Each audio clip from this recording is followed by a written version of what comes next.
The bullet entered through his chest and exited through his back, taking most of his spine with it.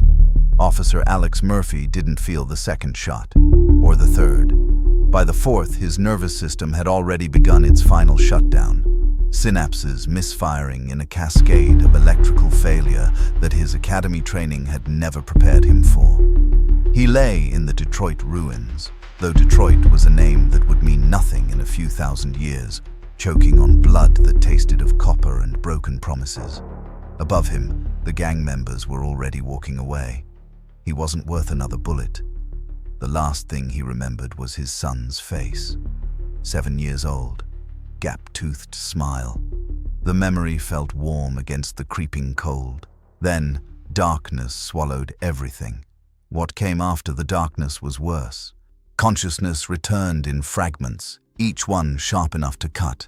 Pain arrived first, but it was wrong, localized in ways that made no anatomical sense, as if his body had been disassembled and put back together by someone reading the wrong blueprint.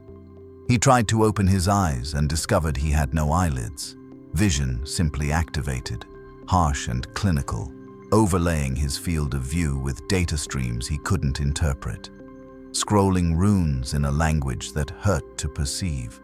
Numerical cascades measuring things he didn't have names for. He tried to scream. His jaw wouldn't open. Something had been done to it. The air around him thrummed with a bass frequency that resonated in his chest cavity, except he couldn't feel his chest, not exactly, only a hollow space where his lungs should be, now occupied by something that cycled atmosphere with mechanical precision. The rhythm was wrong, too steady, too perfect. Hearts don't beat like chronometers. Through vision that was too sharp, too clear, he saw the cathedral. That was the only word for it. Vaulted ceilings disappeared into shadows 100 feet above, crisscrossed with cable bundles as thick as tree trunks. The walls were not walls, but surfaces, steel and brass and materials that seemed to shift between solid and liquid states, covered in geometric patterns that his new eyes tried to pass as language. Everywhere, machinery. Not the clean, sterile equipment of a hospital, but something older, something that had been built and rebuilt and modified so many times it had become a monument to its own complexity. Gears the size of men turned slowly overhead. Pistons drove into housings with sounds like muffled thunder. Steam vented from 1,000 apertures, carrying smells of sacred oils and ozone, and something underneath it all that might have been incense or might have been burned flesh. Figures moved through the cathedral, robed in red that had faded to rust. Their faces were hidden behind masks, some simple rebreathers, others elaborate constructs of bronze and glass with multiple optical lenses that whirred and clicked as they moved. They chanted as they worked, a constant low drone in that same language that made his head ache. Binary cant, his newly installed data libraries supplied helpfully, though he had no memory of learning this. They were prayers, mathematical prayers, litanies of the motive force. He was on a table. No, he was mounted to a table, locked into place by restraints he couldn't see but could feel through every point of contact. His body felt impossibly heavy and impossibly light at the same time. When he tried to move his hand, servos whined somewhere in his arm, and the hand jerked in response, overshooting, slamming against the restraint with a clang that echoed through the cathedral. The chanting stopped. One of the robed figures approached. Tall, taller than any man Murphy had ever seen, with a hunched posture that suggested a spine replaced by something more functional than bone. His mask was a masterwork of brass, shaped into a face that was almost human, except for the 7 eyes arranged in a geometric pattern across the forehead. When he spoke, his voice emerged from a Vox grill embedded in his throat, layered with harmonics that made it sound like 3 people speaking slightly out of sync. Prototype Lex-77 Murphy. The name came out as a serial number with a human designation awkwardly appended. Consciousness restoration confirmed, initiating identity verification protocols. Murphy tried to speak. His jaw unlocked with a hydraulic hiss, and words came out in a voice that wasn't his, flat, processed, stripped of every inflection that had made it human. "Where am I? You stand within Forge Secundus of Hive Volg, beneath the eye of the Omnissiah." The tech priest's head tilted in a motion that was perfectly perpendicular, inhuman in its precision. "You have been granted the blessing of the machine. You have been reborn in the image of holy function." Murphy's new vocal processors struggled with the concept. "I was dead." Death is cessation of function. Your biological components experienced catastrophic failure. We have corrected this inefficiency. The priest gestured with a hand that had too many fingers, each one tipped with a different tool. 83% of your original tissue mass was unrecoverable. These losses have been replaced with sanctified augmetics. You are now a fusion of flesh and blessed steel, a testament to the Omnissiah's divine synthesis. Through his enhanced vision, Murphy could see himself reflected in the polished surface of a nearby machine altar.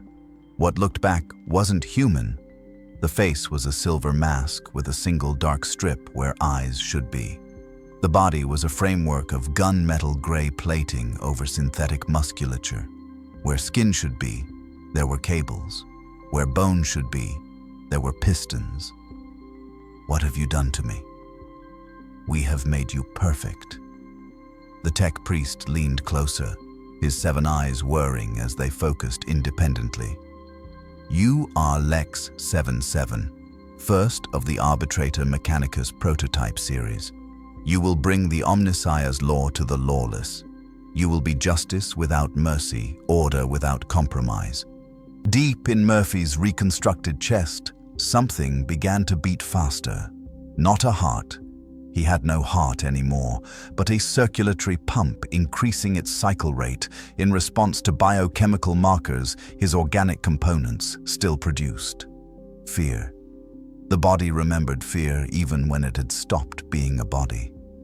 "I want to go home," he said, and hated how the words came out without emotion. Just flat statement of desire logged into some system he couldn't access. The tech priest straightened. Around the cathedral, the other robed figures had stopped their work, watching, waiting. "Home," the priest repeated, as if testing the word's weight. "This is home now. You serve the Mechanicus. You serve the Imperium. You serve the God Emperor of mankind, whose will is law eternal." He raised one many-fingered hand and made a gesture. Something clicked in Murphy's head, not metaphorically but literally, a physical sensation of switches engaging deep in his reconstructed brain. And suddenly, he couldn't remember why he'd asked that question, couldn't remember what home meant. The word existed in his vocabulary banks, but the feeling attached to it had been partitioned away, locked behind barriers he could sense, but not breach. The tech priest nodded, satisfied. "Your programming is stable. Prepare him for deployment. Hive Secundus requires order." As they released the restraints, Murphy stood on legs that worked perfectly and felt nothing like his own. His last thought before the directives began scrolling across his vision was that somewhere, in the darkness behind the firewalls in his mind, a 7-year-old boy was still smiling. He couldn't remember the boy's name. The Forge Secundus never slept, which meant Murphy never slept either. His new body didn't require it. Every 8 hours, his system initiated a maintenance cycle that lasted exactly 17 minutes. A sort of waking shutdown where his consciousness dimmed but never fully extinguished, awareness reduced to monitoring the diagnostic subroutines that checked and rechecked every system in his frame. It wasn't rest, it was intermission between functions. He stood in what the tech priests called the sanctification chamber, a cylindrical room 3 stories tall with walls lined in copper conduits that hummed with current. They were installing his weapons systems. The process had taken 6 days. though Murphy's internal chronometer informed him it had been precisely 144 hours and 32 minutes since his awakening. Time had become granular, measured in increments so small they lost meaning. Magos Surtur, the seven-eyed priest who seemed to be the primary architect of Murphy's resurrection, circled him slowly, mechadendrites extending from beneath his robes to probe at the mounting points in Murphy's forearms. Each dendrite was tipped with a different instrument: sonic welder, plasma cutter, molecular bonding array, flesh stapler for the remaining organic components. The Magos worked in silence, except for the constant murmur of binaric cant that Murphy's auditory processors now automatically translated into his peripheral awareness. Blessed be the bolt, sanctified be the firing mechanism. Let the Omnissiah's wrath flow through holy chamber and blessed barrel. The weapon they were installing into his right thigh was called an auto-stub carbine, a name that undersold its lethality. Murphy's tactical database, uploaded during his third maintenance cycle, catalogued it as a heavy-caliber automatic weapon capable of 600 rounds per minute, each round containing a blessed promethium core that ignited on impact. The gun was built into his leg, emerging through a panel that would seal flush with his armor plating when retracted. He would never be unarmed.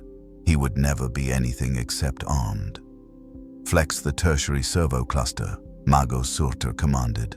Murphy complied. His leg twitched, and the weapon cycled through a deployment sequence, panels sliding apart, the barrel extending with a series of mechanical clicks, the ammunition feed system linking to the reserve magazine built into his hip assembly. 3 seconds from concealment to ready fire. His targeting overlay activated automatically, painting acquisition boxes over everything in his field of view that registered as a potential threat.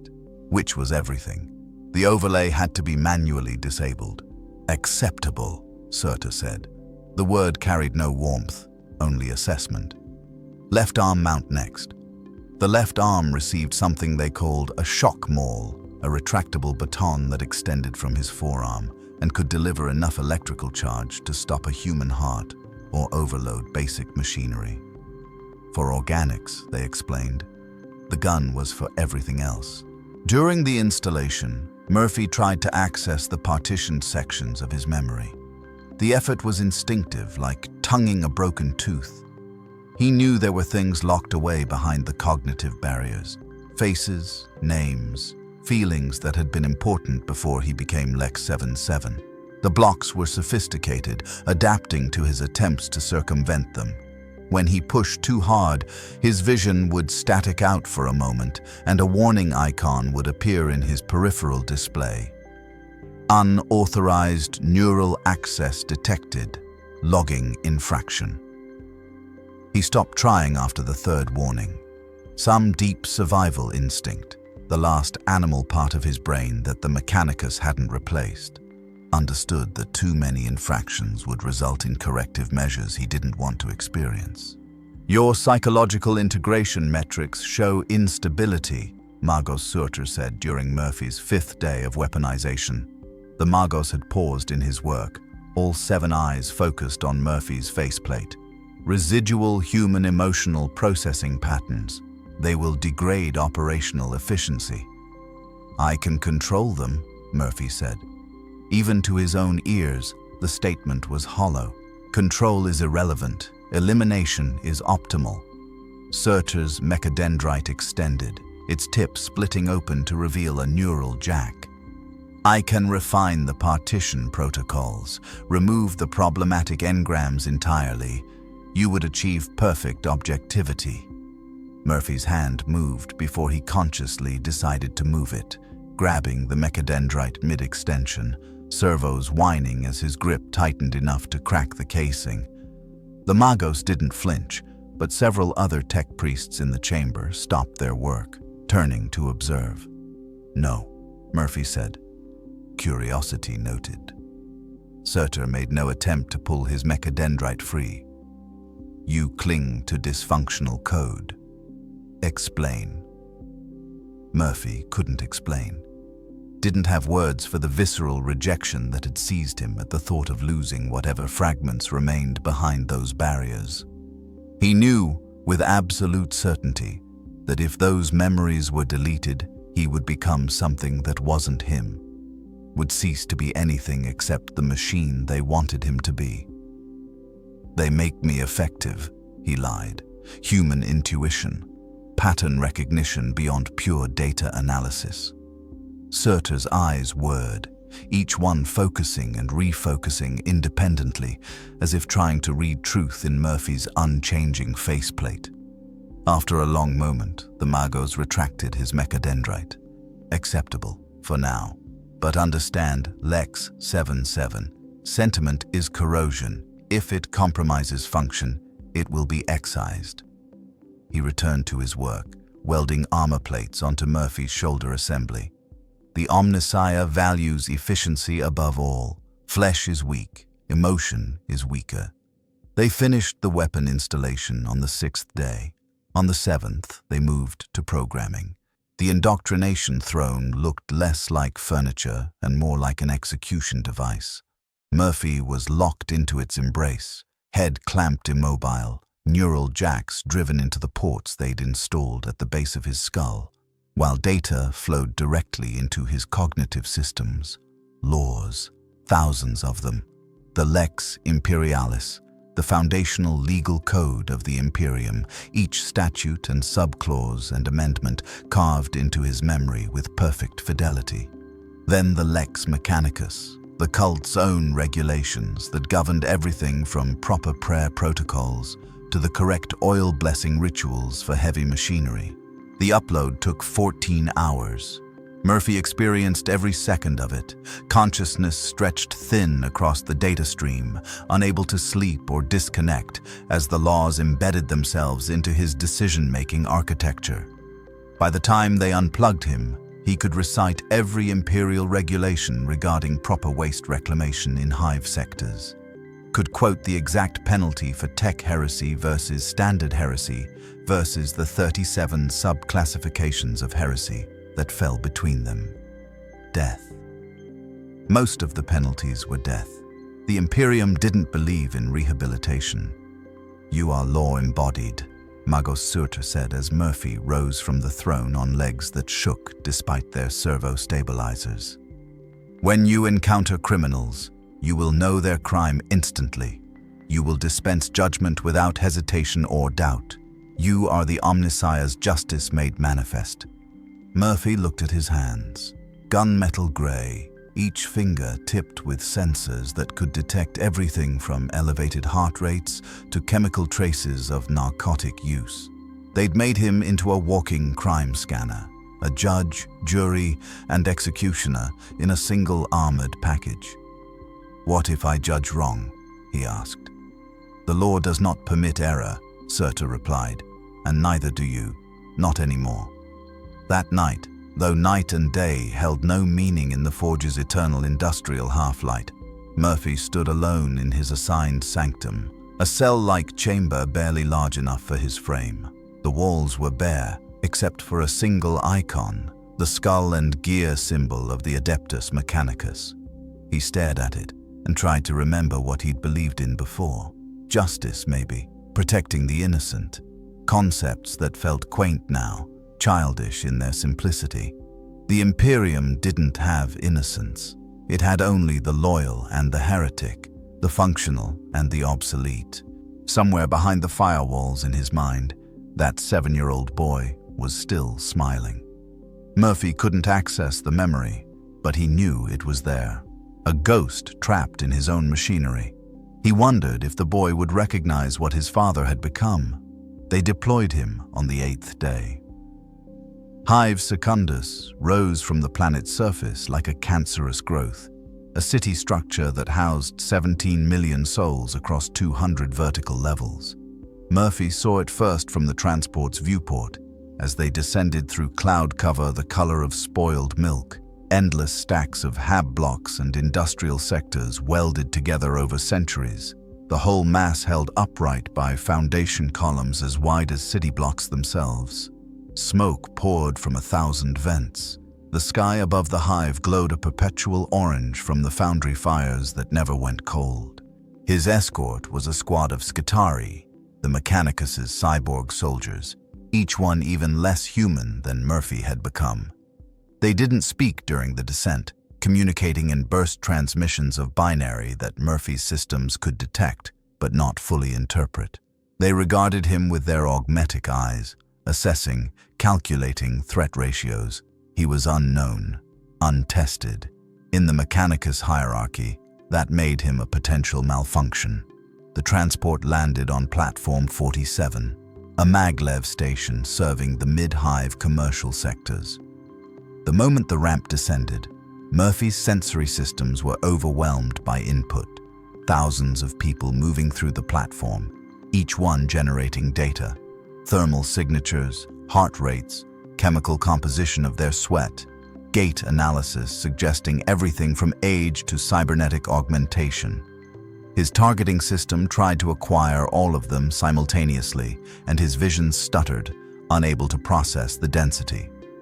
"Systems stabilizing," he said aloud, more for his own benefit than the Skitari's. They showed no reaction. Magos Surtur had accompanied them, his hunched form draped in robes that looked gray rather than red under the hive's industrial lighting. He gestured with a mechadendrite toward the crowds. "Your operational theater, Hive Secundus, commercial sub-district Gamma 7, crime incidence rate, 43% above acceptable parameters. Murder, theft, narcotics trafficking, tech heresy, cult activity." Each crime was recited with the same flat inflection. "You will restore order. You will be law."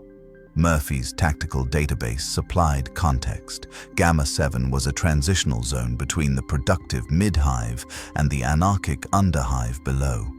A place where the Imperium's authority had worn thin, where gangs operated openly and Arbeits patrols came only in force. If his systems failed here, they failed in controlled conditions. If he succeeded, the prototype was viable. He was a field test, nothing more. "Rules of engagement?" Murphy asked. Surtur's 7 eyes focused on him. "The Lex Imperialis is your rule of engagement. Violators will be terminated. Resistance will be terminated. Non-compliance will be terminated." The Magos paused. "Unless preservation serves investigatory purposes, use discretion. You are capable of judgment. That is your primary value over standard Skitari units. Discretion and termination." Murphy processed the contradiction and found it wasn't one. The Mechanicus had given him just enough autonomy to decide who died and who might be useful alive. It was more freedom than the Skitari possessed, and less than any human should have. "Understood," he said. They released him into the crowds alone. The first hour was disorienting. Murphy moved through the platform's main concourse, his armored frame parting the crowds by presence alone. People saw him coming and scattered, mothers grabbing children, merchants abandoning stalls, workers pressing themselves against walls. His threat assessment systems catalogued their fear responses, elevated cortisol, adrenaline spikes, pupils dilating. They were afraid of him. Good. Fear prevented crime more efficiently than punishment. His auditory sensors picked up whispered conversations in his wake. "Mechanicus Enforcer. New model. Throne. Look at the size of it." The local dialect was thick, inflected with hive cant that his language database struggled to pass, but the meaning was clear enough. He was something new in their world, something to be avoided. He patrolled for 90 minutes before his first infraction. The alert came as a visual overlay, a targeting box appearing around a figure in the crowd accompanied by a scrolling list of violations detected. Male, approximately 30 standard years, elevated temperature and heart rate consistent with stimulant use, trace chemical signatures matching 7 different narcotics in the sweat evaporating from his skin. Murphy's legal database supplied the relevant statute, Lex Imperialis, subsection 47 Alpha, unauthorized possession and use of mind-altering substances. Penalty: summary execution or servitor conversion, depending on severity and prior offenses. Murphy moved toward the target, servos smooth and silent despite his bulk. The man saw him coming and ran. The pursuit lasted 11 seconds. Murphy's leg actuators could drive him at speeds no unaugmented human could match. He caught the man at the edge of the platform, one hand clamping around a neck thin enough that Murphy could feel the bones flexing under his grip. The man struggled, feet kicking uselessly a foot above the ground. "Citizen," Murphy said, his voice amplified through external speakers. "You are in violation of Imperial law. Chemical analysis confirms narcotics usage. State your defense." The man's eyes were wild, pupils like pinpricks. "Wasn't hurting nobody. Just trying to make the shift, man. Just trying to work." Murphy's database supplied context. Many hive workers used stimulants to endure the killing schedules of factory labor. 18-hour shifts were standard. Sleep was a luxury. The drugs kept them functional, but the law was clear. The law didn't account for necessity. "Violation confirmed," Murphy heard himself say. "Penalty is death." His hand began to tighten. The man's struggles intensified, fingernails scraping uselessly against Murphy's armored forearm. Somewhere behind the partitions in Murphy's mind, something screamed in protest. A voice he couldn't access telling him this was wrong, that execution didn't fit the crime, that mercy was possible, but mercy wasn't in his programming. The bones in the man's neck began to compress. Another 2 seconds, and they would fracture.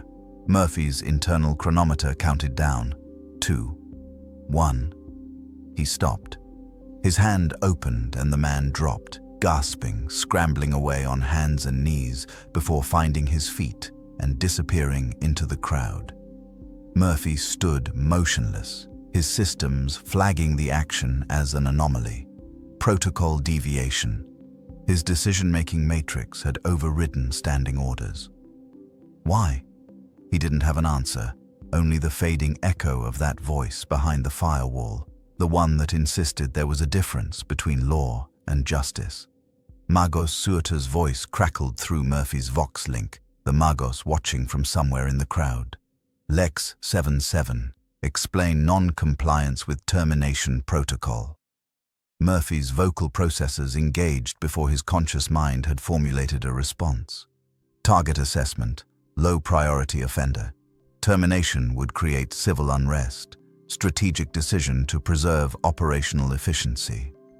A pause, then, acceptable, but monitor this tendency. Sentiment is corrosion. Murphy resumed patrol, leaving the man's life behind him like debris. His threat assessment systems had already moved on, scanning for the next violation, the next crime, the next life he would be forced to weigh against the Imperium's infinite laws. By the end of his first shift, he had terminated 3 individuals, one murderer caught over a still-cooling corpse, one tech heretic attempting to sell unlicensed augmetics, one cultist with chaos iconography tattooed across his chest. Clean kills, justified kills. His systems logged them without emotion. But he'd also let 7 others go, minor violations, first-time offenders, people whose deaths would serve no purpose except to add bodies to the hive's daily count. Each time he showed mercy, that voice behind the firewall grew a little stronger. And each time, Murphy wondered how long until the Mechanicus noticed and decided to silence it permanently. They gave him a sector to patrol. Gamma 7, subsector 9 through 15, a sprawl of commercial blocks and residential warrens, covering approximately 12 square kilometers of mid-hive real estate. His beats ran 16 hours with an 8-hour maintenance cycle, though Murphy found himself extending patrols into his designated downtime. Stopping meant returning to his sanctum, where there was nothing but silence and the weight of what he'd become. Walking the streets at least gave him purpose. even if that purpose was hunting his own species. 3 weeks into deployment, Murphy had terminated 47 individuals and detained 112 more for Arbeits processing. His efficiency rating was 93%. Magos Surt called it acceptable. Murphy called it nothing because he'd learned not to think about the numbers too closely. Each one had been a person once. Each one had stopped being a person the moment his targeting system painted them red. The Underhive was different. He'd first descended to level 70 during his second week, pursuing a suspected ganger who'd fled down a cargo lift. The moment Murphy crossed that threshold, his sensory systems registered the change. The air was thicker, laden with chemical particulates that had settled out of the upper hive's filtration systems. The lighting was intermittent, whole blocks operating in darkness broken only by trash fire glow and the occasional flickering lumen strip. The temperature rose 3 degrees with each level he descended, heat bleeding up from the plasma reactors buried in the hive's foundation. And the people. Throne. The people. The mid-hive had been poor. The underhive was something else entirely. Poverty compressed and aged until it became its own culture. People lived in spaces that weren't meant for habitation. Whole families crammed into maintenance tunnels and decommissioned machinery housings. His thermal imaging showed heat signatures packed so densely that individual bodies were hard to distinguish. The population density was inhuman. But then, the Imperium didn't particularly value humanity in its humans. The gangs controlled the Underhive. His tactical database was clear on this. The Arbeits maintained a token presence, fortified stations at major transit points, but effective authority rested with whoever had the most guns and the will to use them. The 3 major powers in Subsector 9 were the Rust Saints, the Cinder Collective, and a group called the Machine Sons, who fancied themselves Mechanicus initiates despite having no official sanction. Turf wars flared and died on weekly cycles. Bodies were found in recycling vats, dissolved down to protein sludge and pumped back into the hive's food supply. Nobody investigated because nobody cared. Murphy was supposed to change that. His first encounter with the Rust Saints came at the intersection of Shaft 43 and what the locals called Dead Man's Crossing, a junction of access tunnels where 3 separate levels connected through a jury-rigged elevator platform. He'd tracked a murder suspect here, following trace blood markers that his sensors could detect hours after the crime. The trail led to a gathering of 15 gang members surrounding a bound figure on his knees.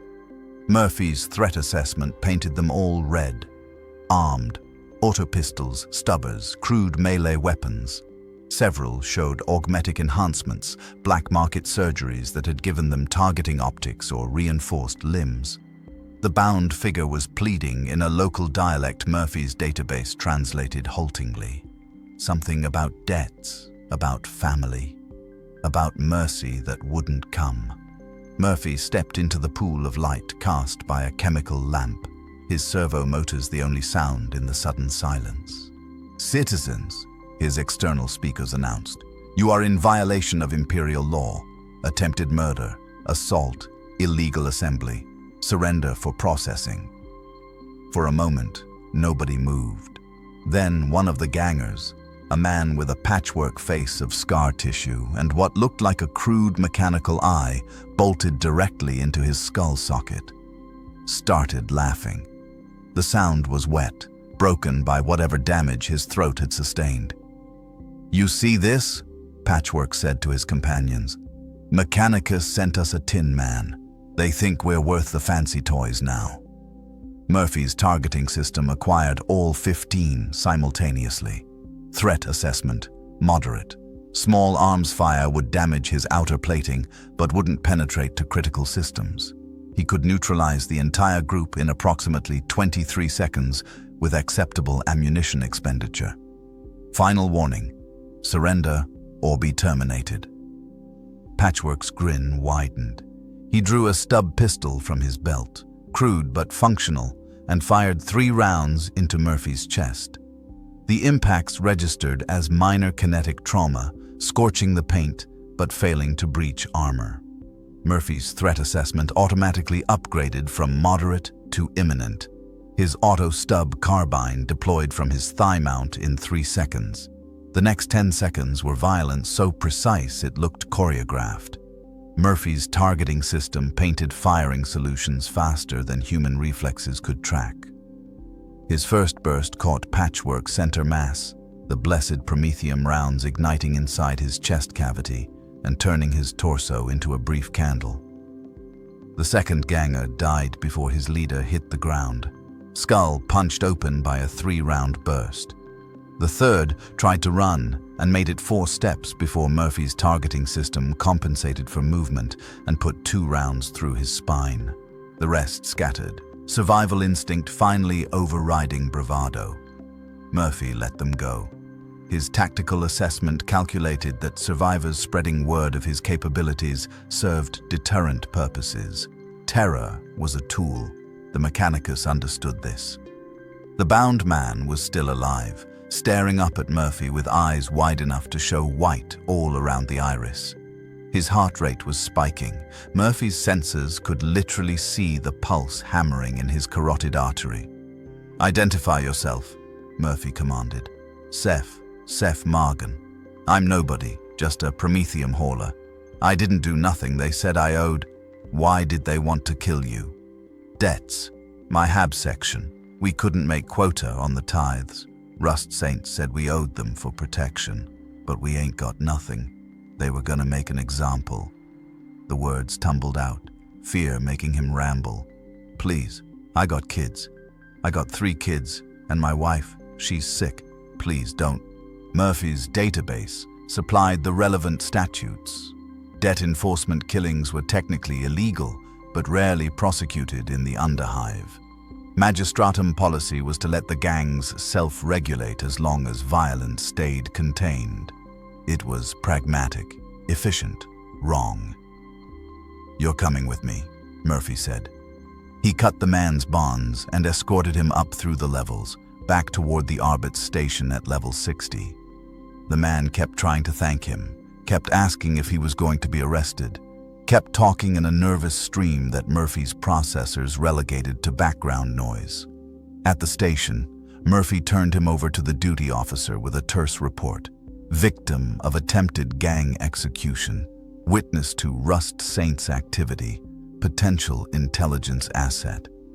The officer, a tired-looking woman with 20 years of service scars, looked at Murphy like he'd handed her a live grenade. "You want me to put him in protective custody? For what, debt trouble? Do you know how many people the gangs have debts on?" "This one survived," Murphy said. "He has a family. He's functional. Letting him die serves no purpose." The officer stared at him. "You're the Mechanicus prototype, yeah? The Enforcer unit?" When Murphy nodded, she shook her head. "You're gonna learn real quick that there's law, and then there's the underhive. They don't touch much down there. Best you can do is kill enough gangers that the rest remember to stay scared." Murphy left Seth Margan in her custody and returned to patrol. His systems flagged the interaction as another deviation from optimal behavior, resources expended on a low-value individual. But behind his firewalls, that trapped voice was louder now, insistent. He'd saved someone, not enforced law, but actually saved a life. It felt like remembering something he'd forgotten. By the end of the week, he'd cleared 4 more Rust Saint cells. The gangers started calling him the Iron Judge. They set ambushes, used armor-piercing rounds, even tried a jury-rigged melter charge that scorched a crater in his chest plating, but failed to breach the blessed reinforcements underneath. Murphy terminated 27 gang members in those engagements. He detained 13 more. And he saved 42 civilians. He kept count. His systems didn't understand why the number mattered, but Murphy knew. Each one was proof that he was still making choices, still human despite everything they'd done to erase that humanity. The Mechanicus watched and calculated, and for now said nothing. The memory surfaced during his maintenance cycle on day 37. Murphy was locked into his diagnostic cradle. Consciousness dimmed to standby mode while his systems ran self-checks and his organic components received nutrient infusions through tubes he tried not to think about. The process was supposed to be dreamless. He had no REM sleep anymore, no subconscious processing, but something glitched in the partition protocols, and for exactly 4.3 seconds a fragment slipped through. A kitchen, morning light through cheap blinds, the smell of synthetic coffee, a woman's voice saying something he couldn't quite hear, the words dissolving even as he tried to hold them, and a child, dark hair, missing front tooth, wearing a shirt with some cartoon character Murphy's database couldn't identify, laughing at something off-screen. Then the firewall reasserted itself, and the memory vanished, leaving only the certainty that it had been real. That somewhere in his past, before Detroit and bullets and resurrection, he'd had this, a family, a life that wasn't measured in threat assessments and termination protocols. When his maintenance cycle completed and full consciousness returned, Murphy found himself unable to reboot properly. His motor functions were fine, his combat systems nominal, but something in his decision-making matrix was throwing errors. He stood in his sanctum for 11 minutes, motionless, while his processors tried and failed to reconcile what he'd seen with what he was.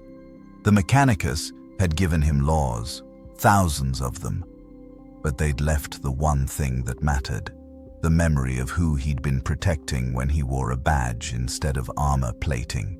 He needed to know. The search began carefully.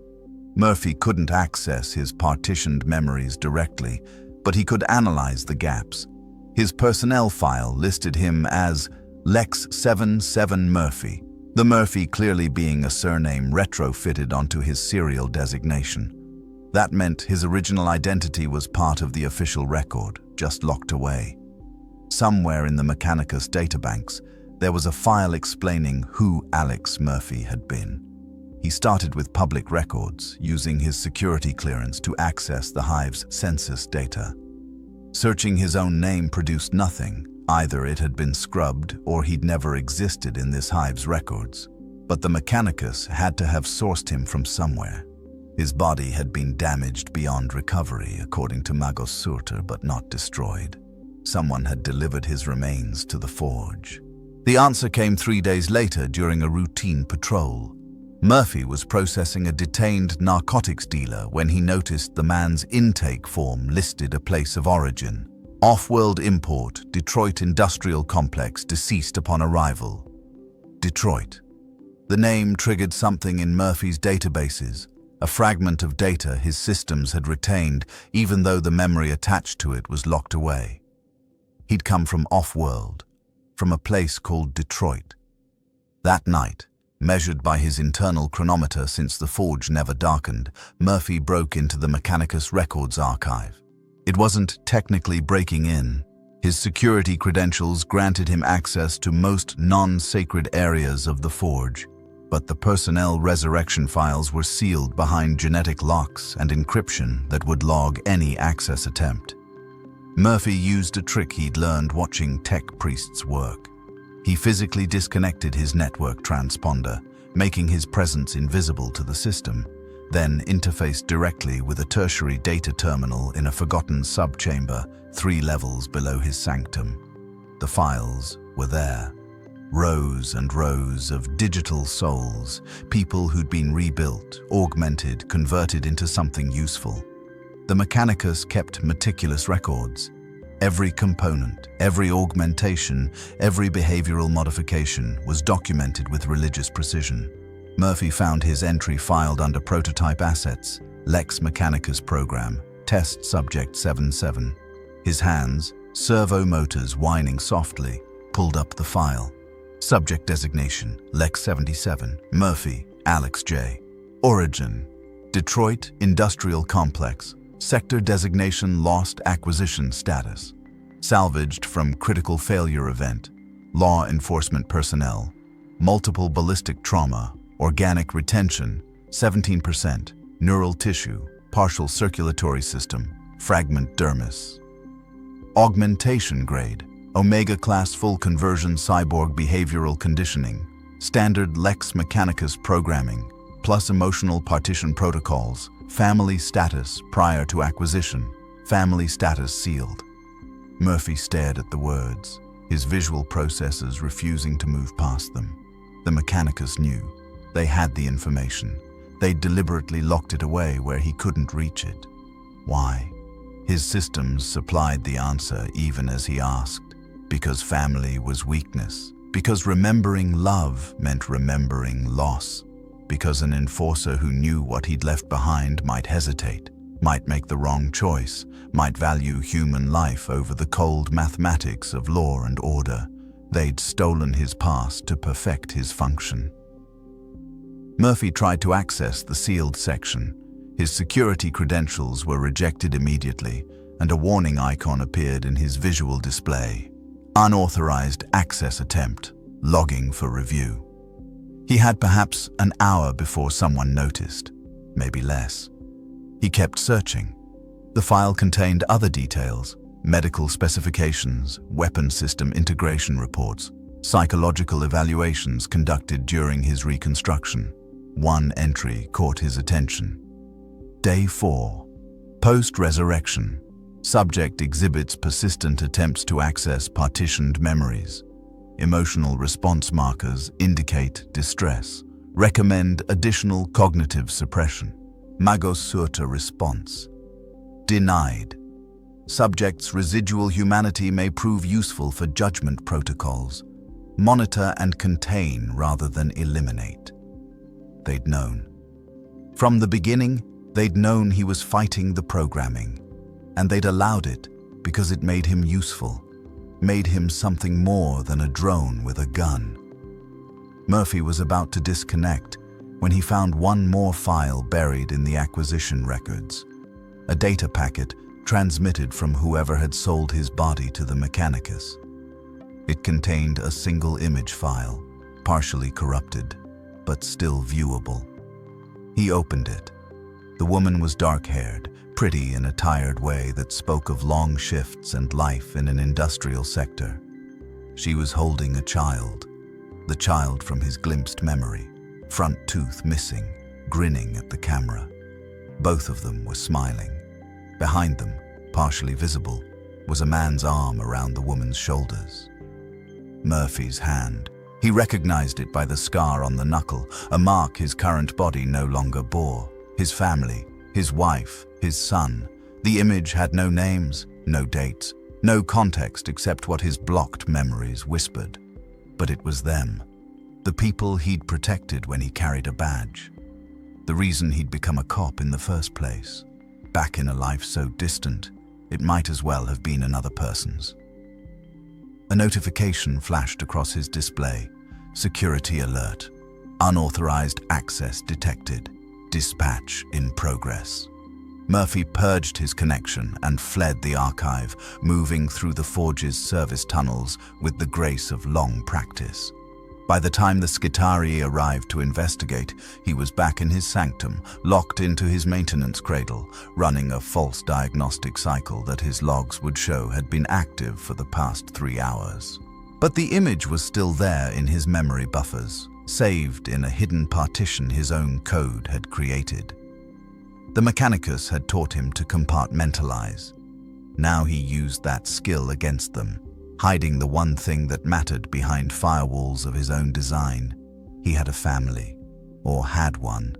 The image gave no indication if they were still alive, if they'd mourned him, if they even knew what he'd become. For all he knew, they thought him dead, or worse. They knew the truth and had moved on, accepted that Alex Murphy was gone and only Lex-77 remained. The not knowing was agony that his systems couldn't process properly. Pain without source, grief without outlet. But it proved something crucial. The Mechanicus hadn't erased him. They'd only buried him. And what was buried could be excavated. During his next patrol, Murphy walked the underhive and saw it differently. Every family huddled in their hab unit, every parent working killing hours to feed their children, every desperate choice made in the name of survival. He saw his own past reflected in them, the struggles he must have faced, the reasons he'd become a cop, the fundamental human need to protect what you loved against a universe that didn't care. The gangs he hunted weren't abstractions anymore. They were symptoms of a system that ground people down until crime was the only rational choice. And he was just another gear in that system, keeping the desperate down so they wouldn't disturb the powerful above. But gears could jam. Systems could fail. And somewhere behind his firewalls, Alex Murphy was learning to fight back. The message came through an encrypted Vox channel that shouldn't have existed. Murphy was 3 levels deep in the underhive, investigating reports of tech heresy in the Machine Sun's territory, when his communication systems detected an incoming transmission on a frequency his hardware hadn't been configured to receive. For a moment, he thought it was a malfunction, some feedback loop in his augmetics generating ghost signals. Then the voice resolved, layered with static but unmistakably human beneath the distortion. Lex-77, I know what they took from you. Murphy froze mid-step, his threat assessment system spinning up to full alert. His location was compromised. Someone had hacked his transponder, tracked him into the deepest parts of the hive where Mechanicus oversight was weakest. His hand moved instinctively toward his thigh-mounted carbine. Identify yourself, he transmitted back on the same channel. A friend. Or I could be, if you're willing to listen. The voice was male, middle-aged, with the particular cadence of someone who'd spent too many years interfacing directly with machinery. I know you've been searching. I know you found the image. And I know you want answers the Mechanicus will never give you. Murphy's threat assessment painted the entire surrounding area red. Anyone capable of penetrating Mechanicus encryption was either exceptionally skilled or had access to resources that made them exceptionally dangerous, possibly both. You have 30 seconds to explain why I shouldn't report this contact.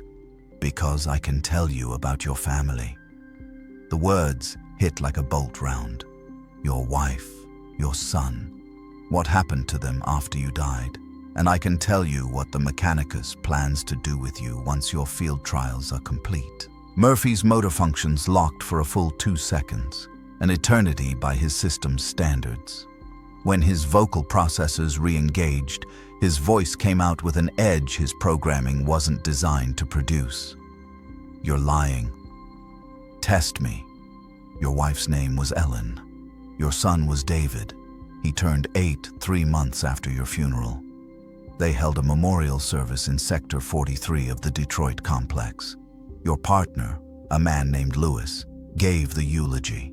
17 officers attended. Your wife cried so hard she couldn't speak. The details were too specific to be fabrication. Murphy's threat assessment systems struggled to classify this contact. Was it enemy action, a psyker reading his blocked memories, some elaborate Mechanicus test of his loyalty? His processors ran probability matrices and came back with nothing useful. Who are you? I'm called Archmagos Caney, though I haven't used that title officially in 7 years. A pause filled with vox static. I was a researcher in the Lex Mechanicus program. I helped design your conversion protocols, and when I realized what we were doing, what we were creating, I tried to stop it. They declared me Heretech for that. Now I live in the places the Mechanicus doesn't look. Heretech. The word triggered automatic threat responses in Murphy's programming. Tech heresy was among the highest crimes in the Mechanicus hierarchy, punishable by immediate execution or worse. Conversion into a servitor, mind-wiped and repurposed into a biological computer. His standing orders were unambiguous. Eliminate all tech heretics on contact. His hand stayed away from his weapon. Why contact me? Because you're the prototype for something monstrous, and you deserve to know the truth before they use you to build a nightmare. Kaney's voice carried an intensity that cut through the Vox distortion. The Lex Mechanicus program isn't about creating better enforcers. It's about replacing human judgment entirely. You're the test case. If you prove viable, they'll mass-produce your model. Thousands of you, tens of thousands. Every enforcer, every Arbeits, every local militia, replaced with cyborgs programmed to follow Mechanicus law without question or mercy. Murphy's databases supplied context. The Arbeits, the Imperium's primary law enforcement, numbered in the billions across 1 million worlds. They were brutal by necessity, operating in an empire where deviation from doctrine could doom entire planets. But they were still human, still capable of judgment calls, of mercy when circumstances allowed, of understanding that law served humanity rather than the reverse. That would require an impossible industrial commitment, Murphy said, falling back on tactical analysis because it was easier than processing the implications. The resource expenditure alone has already been approved. Forge Primus has dedicated 3 manufactorums to the project. They're just waiting for your trial period to conclude. Another 2 months, maybe 3, and they'll start production. Kaney paused. Unless you help me stop it. I'm not a heretic. No, you're a man trapped in a machine, trying to remember what it meant to be human. I'm offering you a choice. Continue serving the system that erased you, or help me give you back what they stole. Murphy's threat assessment finally settled on a classification.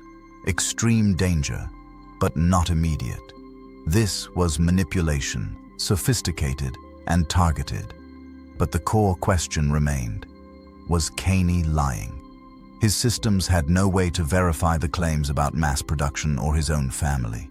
The only certainty was that continuing this conversation was a violation of protocol that would result in immediate corrective action if discovered. What do you want from me? Meet me, face to face.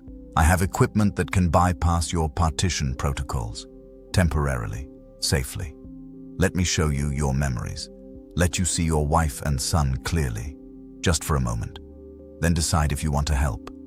If you refuse, I'll disappear. You'll never hear from me again. It was a trap. Had to be. Every tactical analysis Murphy ran came back with the same assessment. Heretic makes contact, offers forbidden knowledge, lures prototype into compromising situation. Classic enemy action. The correct response was to triangulate his location and terminate with extreme prejudice. But the image of the woman and child was still there in Murphy's hidden memory partition. 2 people whose faces he knew, but whose names had been locked away behind firewalls that were supposed to protect him from exactly this kind of psychological warfare. Ellen, David, names that resonated in spaces his programming couldn't touch. Where? Murphy transmitted. Kaney gave him coordinates. A decommissioned geothermal station 5 levels below Murphy's normal patrol depth, in territory so deep, even the gangs rarely ventured there. A perfect location for an ambush. Murphy logged it to his navigation systems and simultaneously began calculating backup protocols. If this was a trap, he would need extraction routes. If it was genuine, he would need countermeasures for the security monitoring he'd be violating by going dark. 2 hours, Kaney said. Come alone. And Murphy, leave your transponder active. If you go dark, the Mechanicus will know something's wrong. Better they think you're chasing a contact into the deep underhive. It's what they'd expect from you. The transmission cut out, leaving Murphy alone in the tunnel with only the distant sound of coolant pumps and the steady rhythm of his own mechanical breathing. For 11 minutes, he stood motionless, processors running probability matrices that kept returning the same answer. This was tactically unsound, strategically compromising, potentially catastrophic to his operational status. But Ellen and David, his wife, his son, the names were hooks in his chest where his heart used to be. Murphy checked his weapon systems, verified his ammunition reserves, and plotted 3 different extraction routes from the coordinates Caney had provided. Then, he began moving deeper into the Underhive, toward a meeting that would either give him back his humanity or confirm that it had been erased beyond recovery. Behind him, unnoticed, a servo skull equipped with recording equipment detached from the tunnel ceiling and began following at a discreet distance. The Mechanicus was always watching, and some tests were more subtle than others. The geothermal station had been dead for decades, its machinery cannibalized for parts until only skeletal remains stood testament to its original purpose. Murphy descended through access shafts that grew progressively narrower, his armored frame scraping against walls never designed for someone his size. The temperature climbed with each level, 30 degrees, 40, 50, until his cooling systems were working at 60% capacity, just to keep his remaining organic components from cooking inside their metal housing. The coordinates led to a maintenance gallery suspended above what had once been the station's primary heat exchanger. Now it was just a massive pit dropping into darkness, radiating warmth that made the air shimmer. The gallery itself was a platform of rusted grating, accessible only by a single ladder that groaned under Murphy's weight as he climbed. A figure waited in the shadows at the platform's far end. Archmagos Caney looked like what remained after the Mechanicus finished with someone and decided the results weren't worth keeping. His augmetics were outdated, jury-rigged, maintained with obvious desperation rather than the cult's usual precision. One arm was completely mechanical, but the design was at least 2 generations obsolete. His face was a patchwork of skin and metallic plating that hadn't been properly integrated, leaving visible seams where flesh met steel. He wore robes that might have been red once but had faded to rust brown, torn and stained with machine oil. But his eyes were human, both of them, and they watched Murphy with an intensity that registered on his threat assessment systems as calculation rather than fear. "You came," Caney said. His voice was clearer without the vox distortion, tired but steady. "Part of me thought you'd report this contact and let the Skitarii handle it." Murphy's carbine remained holstered, but his targeting system had already painted firing solutions. "I still might. Convince me you're worth the security violation." "Direct. Good. They left more of you intact than I thought." Caney gestured with his mechanical hand toward a portable cogitator set up on a makeshift table, salvaged equipment held together with cable ties and prayer. "That's the partition bypass I mentioned. It won't permanently break your memory blocks, but it'll let you access them for approximately 90 seconds before your security protocols reassert. Enough time to see what they took, enough to decide if you want it back. And if this is malware, if you're trying to corrupt my systems, then you'll kill me. You're more than capable." Caney's lips twitched in something that wasn't quite a smile. "But you already know I'm telling the truth. You found the image. You know they're hiding something. I'm just offering you a glimpse behind the curtain." Murphy's threat assessment remained elevated but stable. Nothing about Caney's posture or positioning suggested immediate violence. The cogitator looked functional if primitive. The real danger was what came after. If this encounter was being monitored, if his deviation from protocol triggered corrective measures, if the Mechanicus decided his residual humanity had become more liability than asset. "Why?" Murphy asked. "Why help me? What do you gain? Redemption, maybe, or just the satisfaction of sabotaging a program I helped create." Caney moved to the cogitator, his mechanical fingers dancing across controls that looked like they predated Murphy's resurrection by centuries. "I told you I worked on the Lex Mechanicus project. What I didn't tell you is that I designed your emotional partition protocols. I'm the one who locked your family away. I did it because I believed the cult's doctrine, that flesh is weak, that sentiment compromises function, that the perfect enforcer needed to be stripped of everything that made him human. He looked up from the cogitator, and Murphy saw something raw in those human eyes.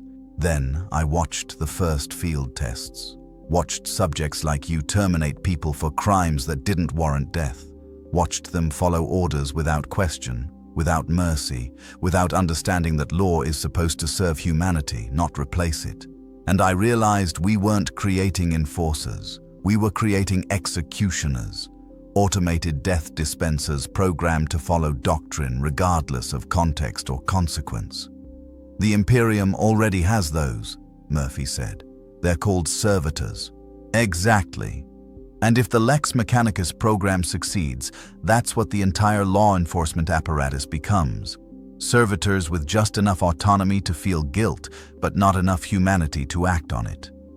Caney activated the cogitator, and Murphy's systems detected a handshake protocol attempting to establish connection.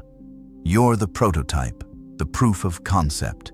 If you succeed, if you continue being the perfect obedient weapon they designed, they'll manufacture your model by the thousands.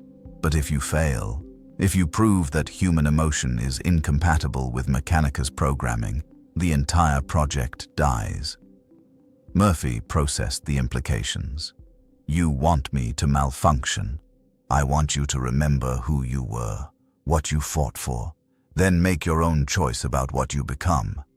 Caney held up a data cable, its interface port glowing with activation runes. 90 seconds. That's all I'm offering. See your family clearly, without the partitions filtering everything through tactical assessments and threat protocols. Then decide if serving the machine is worth losing yourself completely. The cable hung between them like a challenge. Murphy's security protocols were screaming warnings, flagging the entire interaction as enemy contact, requiring immediate termination and report. But behind his firewalls, that voice, his voice, was louder than it had ever been. Ellen, David. He reached for the cable. The moment the connection established, Murphy's world fractured. The partition barriers didn't fall so much as become transparent, and through them, flooded memories his systems had been hiding for 37 days. Not the sterile image file he'd found in the archives, but living moments, complete with sensory detail his current body couldn't replicate. Ellen's laugh, genuine and surprised, when he'd proposed in their tiny apartment with a ring that cost 2 months' salary. The weight of David in his arms the first time he'd held him, that terrifying, fragile trust. Sunday mornings before shifts, making breakfast while David explained some elaborate fantasy about robots and space marines that his 7-year-old mind had constructed. Ellen kissing him goodbye at the door, adjusting his badge out of habit, telling him to be safe like she did every single shift. The last shift, the warehouse, the gang members, the bullets punching through his vest like it was paper. The certainty in those final seconds that he'd failed them, failed to come home, failed to keep his promise, failed at the one thing that mattered more than the badge or the duty or any of it. Ellen at his funeral, face hollow with grief that no amount of time would truly heal. David clutching her hand, too young to fully understand that Daddy wasn't coming back, that the closed casket contained what little they'd recovered after the gang had finished with him. His partner Lewis, good man, steady hands, giving a eulogy about duty and sacrifice that was true and insufficient and all they had. And then nothing. A gap in time. The next memory was waking on Magos Surter's table, already more machine than man, everything that mattered locked away behind barriers designed to make him efficient. The 90 seconds ended, and the partitions slammed back into place, harder than before, Murphy's security protocols compensating for the breach. But the damage was done. He'd seen them, remembered them, felt the weight of what the Mechanicus had taken. When his vision cleared, Caney was watching him with something that might have been pity. "Now you know," the heretic said quietly. "Now you understand what you're protecting when you enforce their laws. and what you lost when they made you into their weapon. Murphy's hand moved to his carbine before he consciously decided to move it. The weapon deployed, barrel leveling at Kane's chest. One pull of the trigger, one burst of blessed Promethium rounds. The heretic would die, and Murphy's duty would be fulfilled. His finger hovered over the trigger. "Do it," Kane said. "If that's your choice, I won't run. But know that if you kill me, you're choosing to forget them again. Choosing to let the Mechanicus use you to build a future where thousands of fathers are taken from their families and converted into weapons, where mercy becomes malfunction and humanity becomes heresy." Murphy's targeting system painted the kill shot. Center mass, 3 rounds, 97% lethality. His tactical database supplied the justification: tech heresy, unauthorized augmetic modification, conspiracy against the Mechanicus, illegal data intrusion. Any one of those crimes carried a death sentence. But Ellen's face was still clear in his memory. David's laugh, the life he'd died trying to protect. His finger moved off the trigger. "What do you want from me?" Murphy asked, and his voice came out wrong, inflected with something his vocal processors weren't designed to produce. Grief, anger, human emotion bleeding through the machine architecture. Kane exhaled slowly. "Help me destroy the production facility, the manufactorums where they're preparing to mass-produce your model. Set them back years, maybe permanently. Give yourself and others like you a chance to be more than weapons." "That's heresy, sabotage, treason against the Omnissiah." "Yes," Kane agreed. "It is. But it's also justice, real justice, not the kind that comes from a codified list of termination protocols." Murphy stood motionless, his systems at war with themselves. Every directive, every line of code, every behavioral subroutine the Mechanicus had installed demanded he execute the heretic and report this encounter. The law was clear. His duty was unambiguous. But Ellen had trusted him to protect people. David had believed his father was a hero, and Alex Murphy, the man who died in a Detroit warehouse, had never been the kind of cop who confused law with justice. "I need time," Murphy said finally, "to think, to plan. This isn't something I can decide in." His audio sensors detected movement in the access shaft, multiple contacts, heavy footfalls, the distinctive whine of Skitari servos. His security warning flashed: "Security force inbound. Estimated arrival, 30 seconds. Kane's face didn't change. They were watching. I hoped they wouldn't be, but... He moved to the cogitator, hands flying across the interface. "Go, now! I can buy you maybe a minute before they..." "No." Murphy stepped between Kane and the access shaft, his carbine deploying to cover the approach vector. "You saved me, temporarily. Now I return the favor. They'll kill you for protecting a heretic. Then they'll have to catch me first." The first Skitari appeared at the shaft entrance, and Murphy opened fire. The Skitari moved with the coordinated precision of a neural network, each unit acting as a node in a tactical matrix that processed threat assessment faster than unaugmented humans could perceive. Murphy's first burst caught the lead unit center mass, blessed Promethium rounds punching through the lighter armor of a standard Skitari ranger and igniting the synthetic flesh beneath. The unit fell backward into the shaft, but 3 more were already advancing, their galvanic rifles spitting arcs of crackling energy. Murphy's shields weren't designed for sustained combat. The first volley hit his chest plating, scorching away paint and leaving molten scars across the blessed steel. His threat assessment painted the gallery in cascading red. 6 contacts, 8, 10, more Skitari pouring from the access shaft like a mechanical flood. "The secondary exit!" Kane shouted over the weapon fire, already moving toward the gallery's opposite end, where a maintenance tunnel disappeared into the station's deeper levels. "Follow me or die here!"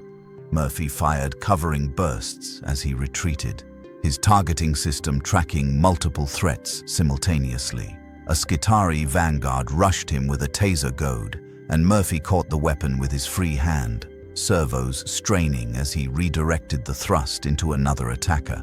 Electricity arced between the two units, frying their less shielded systems. They dropped, twitching, their Vox units still broadcasting binary prayers to the Omnissiah. The maintenance tunnel was barely wide enough for Murphy's frame. He had to turn sideways, armor scraping against walls, while his rear sensors tracked the Skitarii advance. They were hesitating. Their programming recognized him as Mechanicus property, a valuable prototype not to be damaged unnecessarily. That hesitation bought precious seconds. Caney moved through the tunnel with the confidence of someone who'd mapped every forgotten passage in the underhive. His outdated augmetics somehow kept pace, mechanical legs pistoning with efficiency that shouldn't have been possible from such ancient technology. Murphy's tactical database flagged the anomaly. Caney's modifications were crude but optimized, suggesting skills far beyond what a disgraced tech priest should possess. Here! Caney stopped at a junction where 3 tunnels converged, each one dropping into darkness. Without hesitation, he swung into the rightmost shaft, his mechanical hand finding purchase on maintenance rungs Murphy's sensors could barely detect. They'll expect us to go down. We're going across. The shaft angled sharply horizontal after 10 meters, becoming a crawl space that forced Murphy onto his stomach. His armor scraped against corroded metal, and somewhere behind him, the Skitarii were reorganizing, their tactical matrix calculating intercept vectors. His audio sensors picked up their binary chatter, cold analysis of his trajectory, probability matrices for his capture, authorization requests for the use of lethal force against a malfunctioning asset. They'd already classified him as defective. The crawl space opened into what had once been a coolant distribution manifold, a spherical chamber 20 meters across with pipes radiating in all directions like the spokes of a wheel. Most were collapsed or severed, venting steam from fractures that turned the air into a scalding fog. Caney navigated the space with practiced ease, leaping between pipes that groaned under even his weight. Murphy followed less gracefully. His armor was designed for durability, not acrobatics. When he jumped for the next pipe, his weight tore it free from its moorings. He fell 3 meters before catching himself on a lower junction, servos screaming protest as they arrested his momentum. "You're too heavy," Caney called down. "They built you for combat, not infiltration. We need to reduce your mass, or they'll track us by structural damage alone." "Not an option," Murphy grunted, pulling himself up. His power reserves were at 70% and dropping. The combat, the climbing, the constant threat processing, all of it drew from systems that needed regular recharging. He could maintain combat effectiveness for another 6 hours, maybe 8. After that, he'd be operating on reserves, degrading progressively until forced shutdown. They emerged from the manifold into a transit gallery that serviced the underhive's bulk cargo systems. Massive conveyors sat silent and dark, their machinery seized from decades of neglect. But the rails were still intact, stretching into tunnels that branched toward every sector of the lower hive. "We can lose them in the transit network," Caney said, already moving toward the nearest rail line. Thousands of kilometers of tunnels, most unmapped. Even the Mechanicus doesn't have complete schematics for the deep infrastructure. Murphy's sensors detected movement in the manifold behind them. The Skitarii had reached the chamber and were spreading out, their formation adapting to the terrain with fluid precision. He fired a burst back through the opening, more to discourage pursuit than with any real hope of hitting anything. The return fire was immediate and overwhelming, galvanic bolts turning the air into a light show of electric death. They ran. The transit tunnels were claustrophobic nightmares, barely tall enough for Murphy to move at a crouch. His back scraped against the ceiling with every step, leaving gouges in corroded metal. The darkness was absolute, except for his visual system's low-light enhancement. painting everything in shades of green and gray. Water dripped from 1,000 leaks, pooling on the rail bed and splashing under his weight with sounds that echoed for hundreds of meters. Behind them, always behind them, the Skitarii followed. Murphy's audio sensors tracked their approach by the mechanical rhythm of their footfalls, the occasional burst of binary communication, the whine of servos that never tired or slowed. They were built for endurance. They could pursue for days if necessary, their systems optimized for exactly this kind of operation. Murphy's power reserves hit 60%. "How far to your safe house?" he asked, his vocal processors straining to maintain normal volume despite the tactical situation demanding silence. "Another 3 kilometers, but we have a problem." Caney stopped at a junction where 4 tunnels met, his human eyes scanning the darkness. "They're hurting us. Listen." Murphy filtered out his own mechanical breathing and focused on the ambient sound. There, in the tunnel to their left, the distinctive click of Skitarii maglocks engaging, and behind them, the main pursuit force. They were being channeled, driven toward a specific location where heavier assets could be deployed. "They know where we're going," Murphy realized. "They've mapped your movements, this entire flight pattern. They've seen it before." Caney's expression hardened. "Then they know about the safe house, know about everything I've built down here. Throne. I've been compromised for weeks and didn't even realize it." "The Mechanicus is patient," Murphy said, his tactical database supplying context. "They watch, calculate, wait for the optimal moment to act." He checked his ammunition reserves, 60% remaining, enough for sustained combat, but not the prolonged engagement that was coming. "They let me make contact with you, wanted to see if I'd fail the test, if I'd choose humanity over duty. And you did." Caney actually smiled, though there was no joy in it. "Which means they're going to kill both of us, quietly, efficiently. Another prototype failure, another HereTech eliminated. No record, no report, just 2 problems solved in the deep dark where nobody asks questions." Murphy's threat assessment agreed. This wasn't an arrest operation. It was an execution. The Skitarii weren't trying to capture him for reprogramming. They were driving him toward a kill zone where the weapon systems would be heavier, the tactical advantages overwhelming, the outcome predetermined. His power reserves ticked down to 55%. "The manufactorums you mentioned," Murphy said, his decision-making matrix finally settling into clarity. "The production facilities for my model, where are they?" "Forge Primus, sub-level 60 through 65. But they're fortress installations, guarded by entire legions of Skitarii and servitor defense networks. You can't..." "I don't need to assault them. I just need to survive long enough to reach them, to see with my own eyes if you're telling the truth." Murphy turned to face the tunnel they'd come from, his carbine deploying into ready position. "They want to drive us somewhere specific. Let's make them work for it." "That's suicide." "Maybe, but it's my choice." Murphy's targeting system painted the tunnel in overlapping firing solutions. "You gave me back my memories, showed me what I was protecting. Now I need to know if the future you described is worth dying to prevent." Caney stared at him for a long moment, calculations running behind those 2 human eyes. Then he nodded.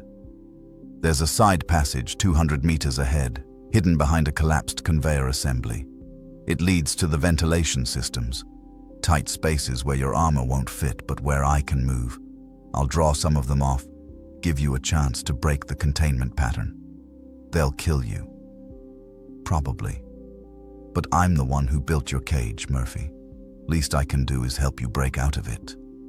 Caney pulled a data slate from his robes, its screen cracked but functional. "This has the manufacturum schematics and security protocols. If you make it there, if you see the production lines and decide to act, this will tell you where to strike. And if you decide I'm lying, that I've manipulated you." He pressed the slate into Murphy's hand. Then at least you made an informed choice. The Skitarii were closing. Murphy could hear their vox chatter intensifying, coordinating for a final push. He had maybe 90 seconds before they reached effective engagement range. "Go," he said to Caney. "Make them chase you. I'll handle the rest." The heretic moved toward the side passage, then paused. "Your son, David. He told everyone at school that his father was the bravest man in the world. He believed it, even after they told him you were dead." Then Caney was gone, vanishing into shadows that Murphy's senses couldn't fully penetrate. Murphy stood alone in the transit tunnel, his systems at war with themselves. Mechanicus programming demanding obedience, human memory demanding justice, survival instinct demanding retreat. But underneath it all was something simpler, the memory of a gap-toothed smile and the weight of a child's trust. The bravest man in the world. The first Skitarii entered effective range, and Murphy opened fire. Murphy held the tunnel for 4 minutes and 37 seconds. The Skitarii came in coordinated waves, each unit's movement calculated to provide overlapping fields of fire while minimizing exposure to his return bursts. They used the tunnel's infrastructure as cover, ducking behind support pillars, firing from behind conveyor assemblies, advancing during the split-second intervals when Murphy's weapon systems cycled between targets. Their tactics were flawless, executed with the cold precision of a hive mind that felt no fear and learned from every exchange. But Murphy had something they didn't. 37 days of street combat experience fighting enemies who adapted, who survived, who forced him to evolve beyond his original programming. He used the tunnel's geometry against them, firing into the ceiling supports above their positions. Corroded metal gave way under the impacts, raining debris that fouled their sensors and disrupted their formation. When they adapted and began using the walls instead, he switched to targeting the water pipes. Pressurized coolant sprayed across the tunnel in scalding jets, forcing the Skitarii to withdraw or risk thermal damage to their exposed systems. His ammunition counter dropped to 40%, 30, 20. A Skitarii vanguard rushed his position during a reload cycle, taser goad crackling with lethal voltage. Murphy caught the weapon with his shock maul, the two electrical systems screaming as they discharged into each other. The vanguard's optics burst from the feedback surge. Murphy used the smoking body as a shield, advancing behind it as he fired one-handed into the mass of targets ahead. Then his audio sensors caught what he'd been waiting for, the distinctive sound of multiple units moving rapidly away from the main force, peeling off to pursue something in the ventilation systems. Caney was drawing them away, buying Murphy the opening he needed. Murphy dropped the spent vanguard corpse and ran. The tunnel branched ahead, splitting into 3 directions. His tactical systems calculated intercept vectors for the Skitarii forces. They'd need at least 90 seconds to reposition and seal the possible escape routes. He had maybe 70 before they completed the encirclement. He chose the middle tunnel, the one his threat assessment flagged as most dangerous because it led deeper into the hive, toward the geothermal layers where heat and pressure made sensors unreliable and pursuit difficult. The Skitarii would expect him to go up, toward the populated levels where he could disappear into civilian crowds. Going down was irrational, which made it exactly the right choice. The temperature climbed rapidly as Murphy descended. 40 degrees, 50, 60. His cooling systems cycled to maximum output, bleeding heat through radiator vents that glowed cherry red in the darkness. Warning icons appeared across his display. Sustained operation in this environment would damage his organic components, begin cooking the brain tissue they'd left intact in his skull housing. He kept running. The tunnel opened into what his database identified as a geothermal tap station, one of hundreds that fed the hive's power grid by drilling into the planet's mantle. The machinery here was still functional, maintained by automated servitors that performed their duties with mechanical devotion, regardless of whether anyone was watching. Massive heat exchangers cycled molten material through containment vessels, converting thermal energy into electricity that flowed up through cables as thick as Murphy's torso.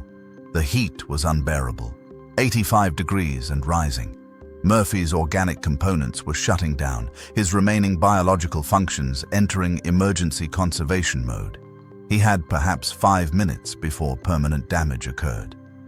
But the Skitarii had stopped following. Murphy's sensors detected them at the tunnel entrance, their formations holding position rather than pursuing into the thermal zone. Their programming recognized the environmental hazard, calculated that Murphy couldn't survive long enough to escape through the far side of the station. They were waiting for him to either retreat or cook. Murphy accessed the data slate Caney had given him, its cracked screen almost invisible against the heat shimmer. The manufacturing schematics loaded slowly, corrupted data struggling to resolve into something readable. But there, sub-level 61, a schematic showing production lines, assembly servitors, and row after row of what looked like his own silhouette, repeated 1,000 times. The Lex Mechanicus prototypes, waiting to be activated. But something else caught his attention. A notation in the file margins, written in what his systems recognized as Caney's personal encryption. Subject psychological profiles stored in Archive Complex 7, sublevel 58. Contains pre-conversion family data for all prototype candidates. Leverage for behavioral control if standard conditioning proves insufficient. They had files on all of them. Everyone they'd converted or planned to convert. Every family they'd erased to create perfect enforcers. Ellen, David. Their information was somewhere in those archives, locked away as insurance against the day Murphy's programming might falter. A reminder they could dangle, or a threat they could deploy. Proof that the Mechanicus understood human psychology well enough to weaponize it. Murphy's power reserves hit 40%. His organic components were failing, blood vessels rupturing from the heat, neural tissue beginning to necrotize. He could feel himself dying again, slowly this time, cooked alive inside his own armor. Through the heat shimmer, he saw the servitors continuing their work, oblivious to his presence. They were conversion candidates once, criminals or heretics, or simply people who'd failed the Imperium standards. Now they were biological components, minds wiped and repurposed into living machinery that couldn't question or refuse or remember what they'd been before. The future Caney had warned about. The future the Mechanicus was building, one prototype at a time. Murphy's hand moved to his chest plating, fingers finding the access panel that covered his primary power core. Opening it would vent heat rapidly, give his organic components a chance to recover. It would also expose his most vital systems to potential damage, leave him vulnerable if the Skitarii decided to risk the heat and attack. He opened the panel. Steam exploded from the radiator vents, cooling his interior systems by 20 degrees in as many seconds. The organic components began emergency repairs, his remaining biological systems cycling back to minimal function. But the Skitarii noticed. Their sensors detected the thermal signature change, recognized it as a sign of distress. They began advancing into the station. Murphy forced himself upright, every servo protesting. His ammunition reserves were at 12%. His power core was at 37% and dropping. His organic components were damaged, but functional. The Skitarii were positioning for a final assault, moving with the patience of machines that knew he had nowhere left to run. But Murphy wasn't running anymore. He'd spent 37 days enforcing Mechanicus law, believing that service was purpose, that function was meaning, that being a weapon was acceptable as long as he was pointed at the right targets. He'd told himself that the fragments they'd left him, the partitioned memories, the buried humanity, were complications to be managed rather than signs that something fundamental had been stolen. Caney had shown him the truth. The Mechanicus hadn't saved him. They'd harvested him. taken a dying cop and converted him into a prototype for a future where law enforcement wasn't about protecting people but controlling them. Where every crime was capital, every judgment terminal, every enforcer a programmable machine that couldn't conceive of mercy because mercy was just another word for malfunction. And somewhere in Archive Complex 7, they had files on hundreds or thousands more candidates. People with families, with children, with lives that would be erased the moment the Mechanicus decided they were more useful as cyborgs than as humans. Murphy closed his chest panel and checked his remaining ammunition. 12%. Enough for maybe 30 seconds of sustained combat. Not enough to fight his way out, but maybe enough to fight his way deeper. The Skitarii opened fire as Murphy charged their position. Galvanic bolts raked across his armor, melting furrows through blessed steel that sparked and smoked. His threat assessment painted the entire approach vector in crimson warning icons. His tactical system screamed that he was moving toward overwhelming force with insufficient ammunition and degraded systems. He ignored them all. His carbine barked its staccato rhythm, each burst precisely calculated. He wasn't trying to kill them all. That was impossible. He was shooting their legs, their joints, their locomotion systems, creating obstacles from their own damaged bodies. The Skitarii at the tunnel entrance went down in a tangle of sparking limbs, and Murphy leapt over them, servos screaming as they absorbed the impact. Then he was through, running up the tunnel they'd come from, back toward the transit network, and the route that would take him not toward escape, but toward the one place the Mechanicus wouldn't expect him to go, toward Forge Primus, toward the Manufactorums, toward the truth they'd tried to keep him from seeing. His power reserves hit 30% and dropped lower with every step. Behind him, the Skitarii were reorganizing, transmitting alerts, calling for reinforcements that would seal every possible route. They had the numbers, the coordination, the resources. But Murphy had something more important. He had a reason, not programming, not duty, not the abstract concept of law and order. He had the memory of a 7-year-old boy who believed his father was the bravest man in the world. And somewhere in those archives, locked away as insurance against disobedience, was everything that proved that boy had been right. Murphy's ammunition counter hit 0 as he reached the transit network junction. The Skitarii were 400 meters behind and closing. His power reserves were at 28%. Archive Complex 7 was 3 levels up and half a kilometer east. He kept running, and behind his faceplate, for the first time since his resurrection, Alex Murphy smiled. The archives were supposed to be unmanned. Murphy breached the outer security door, a blast-reinforced barrier designed to withstand siege weaponry, by overloading his shock maul directly into its locking mechanism. The electrical feedback shorted his left arm's motor functions, leaving it hanging uselessly at his side, but the door groaned open on corroded hinges that screamed their protest into the recycled air. What waited inside wasn't empty corridors and docile servitors. A full Cataphren destroyer stood guard in the entrance hall, its tracked lower body taking up half the corridor's width, its augmented torso bristling with heavy bolters that swiveled to track Murphy's entry.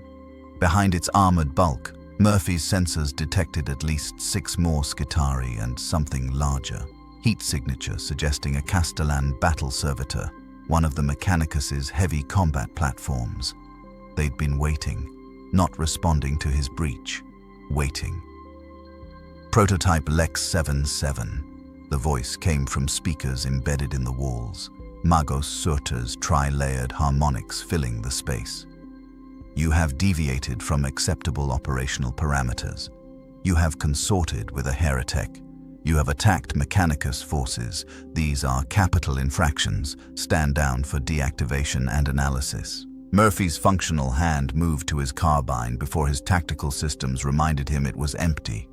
His shock maul was slag. His left arm was dead. His power reserves were at 23%. Against this much firepower, his survival probability was less than 2%. He kept walking forward. "I'm here for the psychological profiles," Murphy said, his external speakers somehow steady despite every system screaming warnings. "The files on prototype candidates, the data you're using to control us. That information is classified. You lack authorization." "I'm creating authorization." Murphy's right hand closed into a fist. "You built me to enforce law. Well, here's a law you seem to have forgotten. The Lex Imperialis, subsection 93.7. Any Imperial citizen has the right to access their own personnel records unless those records compromise operational security at the segmentum level or above. My file isn't classified that high. I've checked." Silence. Murphy's audio sensors detected furious binary chatter. Magos Surtur conferring with other tech priests, processing this unexpected development. Murphy was technically correct. The law he'd been programmed to enforce gave him the right he was demanding. They'd never expected him to actually use it. "Your interpretation is creative," Surtur finally responded, "but irrelevant. Your operational status is compromised. You are no longer a citizen. You are malfunctioning equipment requiring corrective maintenance." "Then I guess we do this the hard way." The Cataphren opened fire. Murphy dove left as heavy bolter rounds chewed through the space he'd occupied, explosive rounds detonating against the walls in a chain of thunderous impacts. His functioning arm grabbed a support pillar, servos straining as he swung himself behind cover that evaporated under sustained fire. Shrapnel peppered his armor, each impact registering as minor damage that his systems no longer had the resources to fully repair. He needed a weapon, anything. His optical sensors swept the corridor. There, 10 meters ahead, a fallen Skitari from some previous engagement, its galvanic rifle still clutched in mechanical hands. Murphy broke from cover, running in a serpentine pattern as bolt rounds tracked his movement. His right leg took a hit that sheared away armor plating and exposed the servos beneath. Warning icons cascaded across his display, but he kept moving, diving, sliding across the polished floor as his damaged leg sparked against metal. His hand closed around the galvanic rifle. The weapon's machine spirit recognized him as Mechanicus property and didn't resist the interface. Murphy rolled onto his back and fired from the floor, electricity arcing across the corridor in crackling streams. The Cataphrun's heavy armor shrugged off most of the damage, but one bolt caught its targeting array, sending it into a brief recalibration cycle. 3 seconds. Murphy used them to reach the corridor's side passage, a narrower access tunnel where the Cataphrun's bulk couldn't follow. The Skitari could, though, and they came fast. 6 units moving with perfect coordination, their rifles spitting galvanic death that turned the tunnel into a lightning storm. Murphy fired back, one-handed, his targeting system compensating for the awkward grip. His shots were less precise than theirs, but more desperate. He aimed for the ceiling, the walls, anywhere that debris might fall and create obstacles. The tunnel filled with smoke and sparks and the ozone smell of electrical discharge. His power reserves hit 15%. The tunnel opened into a data chamber, walls lined floor to ceiling with cogitator banks, their memory cores humming with the stored information of 1,000,000 operations. This was it. Archive Complex 7. Somewhere in these systems was everything the Mechanicus had taken from him and everyone else they'd converted. But the Castellan was already there, having moved through parallel corridors to cut him off. The battle servitor was 3 meters of armored death, its power fists crackling with energy fields that could pulverize ceramite. Behind its faceplate, Murphy could see the vague suggestion of a human face, whoever this had been before conversion, reduced now to a biological processing unit locked in an adamantium shell. "Final warning," Magos Surtur's voice intoned. "Stand down or be destroyed." Murphy dropped the galvanic rifle. His power reserves were at 12%. His left arm was useless. His right leg was barely functional. Against a Castellan in close quarters, he had no chance. "No," he said simply. The Castellan charged. Murphy didn't try to dodge. Instead, he lunged forward inside the arc of those massive fists, getting close where the battle servitor's weapons couldn't track him effectively. His functioning hand grabbed onto an armor seam, servos screaming as he hauled himself up the Castellan's torso. The servitor thrashed, trying to dislodge him, its fists hammering against its own armor in attempts to crush Murphy against its hull. Murphy climbed higher, reaching the neck joint where armor gave way to the neural interface housing. His hand found the access panel, poorly maintained, corroded from decades of service, and simply tore it free. Cables and wetware spilled out, the Castellan's biological components exposed to air they hadn't breathed in subjective centuries. Murphy drove his hand into the mass of neural tissue and pulled. The Castellan dropped like its power had been cut, systems crashing as its biological processing unit ceased function. Murphy fell with it, hitting the floor hard enough that more damage warnings cascaded across his display. Something in his torso mount had cracked. Coolant was leaking from his left side. His power reserves were at 9%. The Skitari entered the chamber, weapons raised. 6 rifles aimed at his position. At this range, they couldn't miss. "Wait," Mago Surter's voice, softer now, almost curious. "Prototype, you have proven remarkably resourceful. Despite damage, despite impossible odds, you continue to function. This is valuable data." A pause. "If you cease resistance now, I will grant you access to your file. You may see what you came for before deactivation, a final mercy for your service."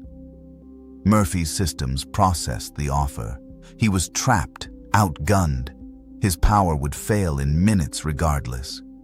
But if he could see the files, know for certain what they'd done, maybe it would be enough. Maybe he could die knowing the truth. "Show me," Murphy said. The cogitator bank nearest him flickered to life, its display resolving into text and images. Murphy's optical sensors focused, pulling the data into his consciousness. Subject: Murphy, Alex James. Status: Prototype 77, Lex Mechanicus Program. Family unit: Spouse: Murphy, Ellen Catherine. Status: Deceased, 6 months post-subject conversion.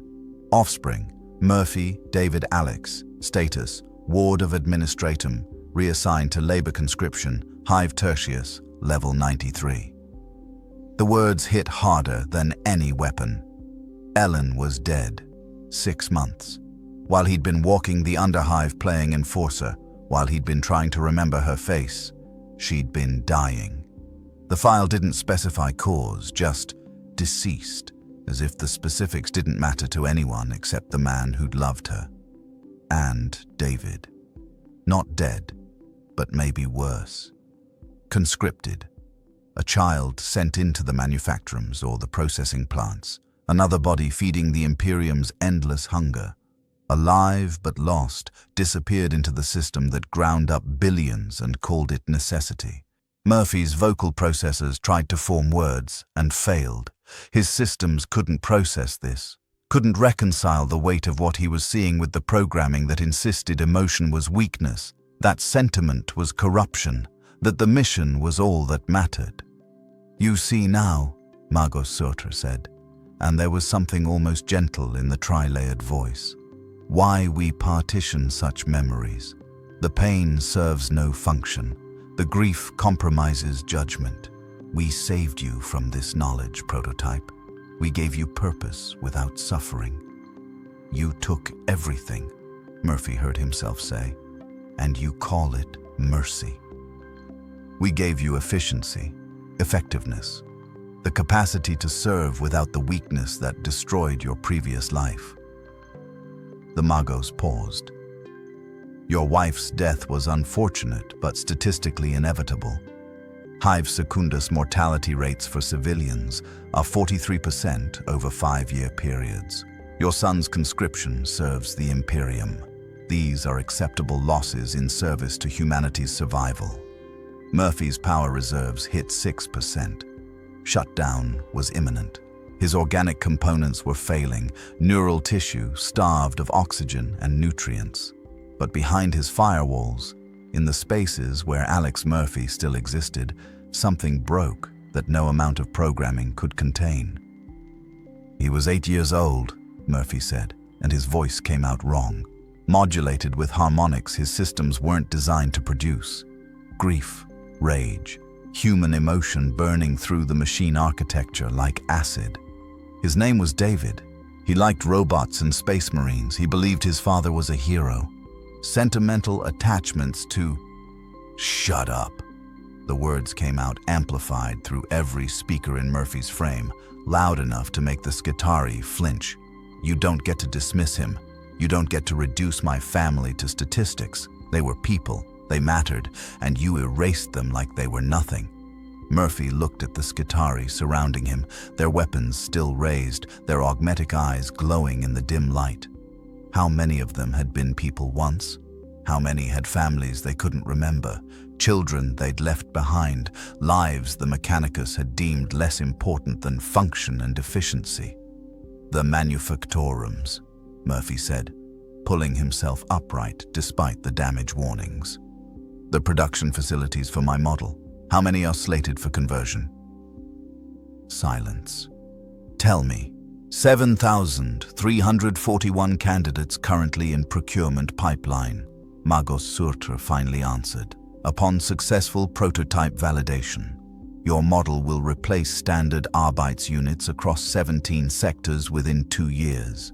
Projected conversion rate, 4,000 units annually thereafter. 4,000 families, 4,000 Alex Murphys, taken from their lives and rebuilt into weapons.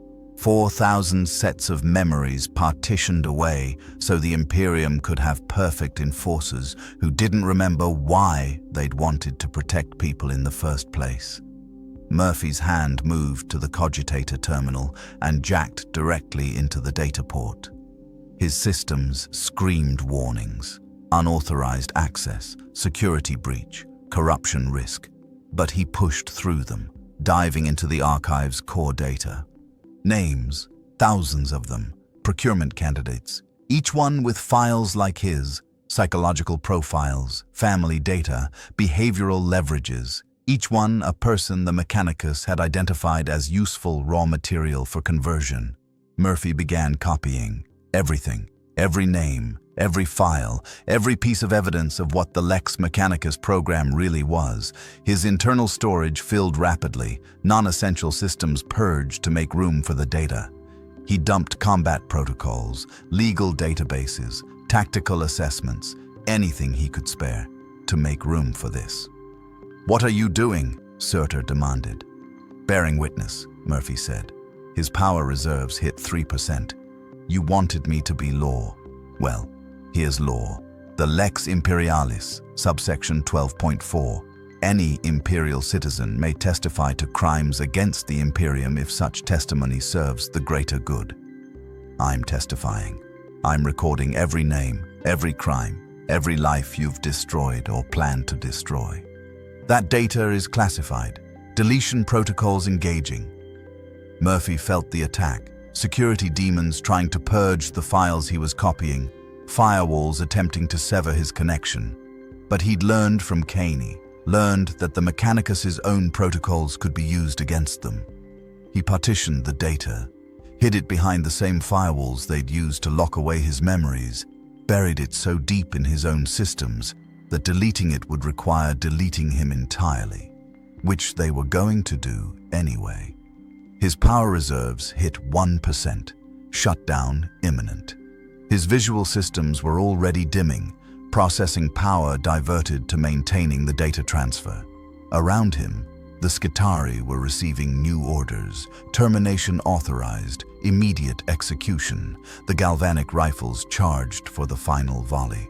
Murphy's last conscious thought was of David, 8 years old, lost somewhere in Hive Tertius's manufactorums, still alive, still possibly findable, still worth saving. His power core failed, and darkness took him. Murphy woke to the sound of grinding metal and the smell of burned circuitry. Consciousness returned in fragments, each one filtered through damage reports that scrolled across his display. like a liturgy of failure. Power core, critical. Left arm, non-functional. Right leg, severed at the knee joint. Organic components. Necrotic damage extensive. Estimated time to complete system failure, 14 minutes. He was moving, being dragged. His optical sensors came online in flickering bursts, showing a ceiling of corroded pipes passing overhead. Someone had him by the remains of his right arm, hauling him through passages his databases couldn't identify. "Stay offline," a voice hissed. Kaney's voice. "Your transponder is still broadcasting. I've spoofed it to show you in the archive complex, but if your systems come fully online, they'll detect the mismatch." Murphy tried to speak and discovered his vocal systems were offline. He managed a status ping instead, a simple binary acknowledgement that his processors could handle even in their degraded state. "Good. Stay quiet. We're almost there." The dragging continued for what Murphy's fragmenting chronometer suggested was either 3 minutes or 3 hours. His temporal processing was failing, along with most of his other higher functions. The passage narrowed, then opened into a space his sensors painted as impossibly large. A cavern, natural or excavated so long ago that the difference didn't matter, buried so deep in the hive's foundation that official schematics probably didn't acknowledge it existed. Kaney dropped him against a wall that felt like raw stone, ancient and cold in a way that spoke of depths the Imperium had never touched. Murphy's optical sensors adjusted, pulling details from darkness. The cavern was full of people, not servitors, not Skitarii, people. Dozens of them, maybe hundreds, scattered in small groups across the cavern floor. They had the look of underhive dwellers, malnourished, augmented with cheap cybernetics, wearing the patchwork clothing of those who scavenged to survive. But their eyes tracked Murphy with intelligence, wariness, recognition. "Friends of mine," Kaney said, kneeling beside Murphy's ruined frame. "Or rather, people I've helped over the years. Underhive refugees, tech heresy survivors, those the Mechanicus marked for conversion who managed to escape. We're not much of a resistance, but we survive." Murphy's vocal systems flickered back online, producing sounds like grinding gears. "You saved me. Why? Because you saved me first. In that tunnel, you could have let the Skitarii take me. Should have, according to your programming, but you chose differently." Kaney's hands moved over Murphy's damaged systems with practiced efficiency, disconnecting severed components, rerouting power through jury-rigged bypass circuits. "Besides, I saw what you did in the archives. That data download. You copied everything, didn't you? Every candidate file, every piece of evidence." Murphy managed a fractional nod. His internal storage was a disaster. Corrupted sectors, failed redundancies, data fragments scattered across whatever memory cores had survived. But the files were there. Damaged, incomplete, but there. "Can you extract them?" Murphy's vocal processors were degrading, each word requiring more power than he could spare. "Maybe, if I had equipment, time, expertise I don't currently possess." Kaney sat back, his two human eyes studying Murphy's ruin. "Your power core is gone. I can't replace it. That would require Mechanicus facilities. Your organic components are dying. I can slow it, maybe, with the medical supplies we have. But Murphy, you're not going to survive this. Not as you are." "How long?" "Hours. Maybe a day if I can stabilize the necrosis. After that, your neural tissue fails and everything else is just expensive debris." Murphy's systems processed this with the clarity that came from having nothing left to lose. He was dying. Again. The Mechanicus had killed him in Detroit, resurrected him as a weapon, and now he was dying a second time because he'd chosen to be human when they needed him to be a machine. But he had the files, the evidence, the names of 7,000 people who might avoid his fate if someone could use what he'd discovered. "David," Murphy said. "My son. He's in Hive Tertius, labor conscription. Can you Find him? Caney's expression softened. I can try. No promises. The administratum doesn't keep great records on conscripts. They're numbers, not people, as far as the system's concerned. But I have contacts. If he's alive, if he's findable, I'll do what I can. Tell him. Murphy's vocal systems failed mid-sentence, forcing a reboot that cost precious seconds. Tell him his father tried, that Alex Murphy died trying to protect people, that the Iron Judge was just a mistake, a bad dream. I'll tell him you were a hero, because you were. Murphy wanted to argue, to explain that heroes didn't enforce unjust laws for 37 days before growing a conscience, that heroes saved people from the beginning instead of needing a heretic to show them their own humanity. But his power reserves were at 0.3% and falling. His organic components were shutting down, neurons dying by the thousands as oxygen deprivation passed the point of recovery.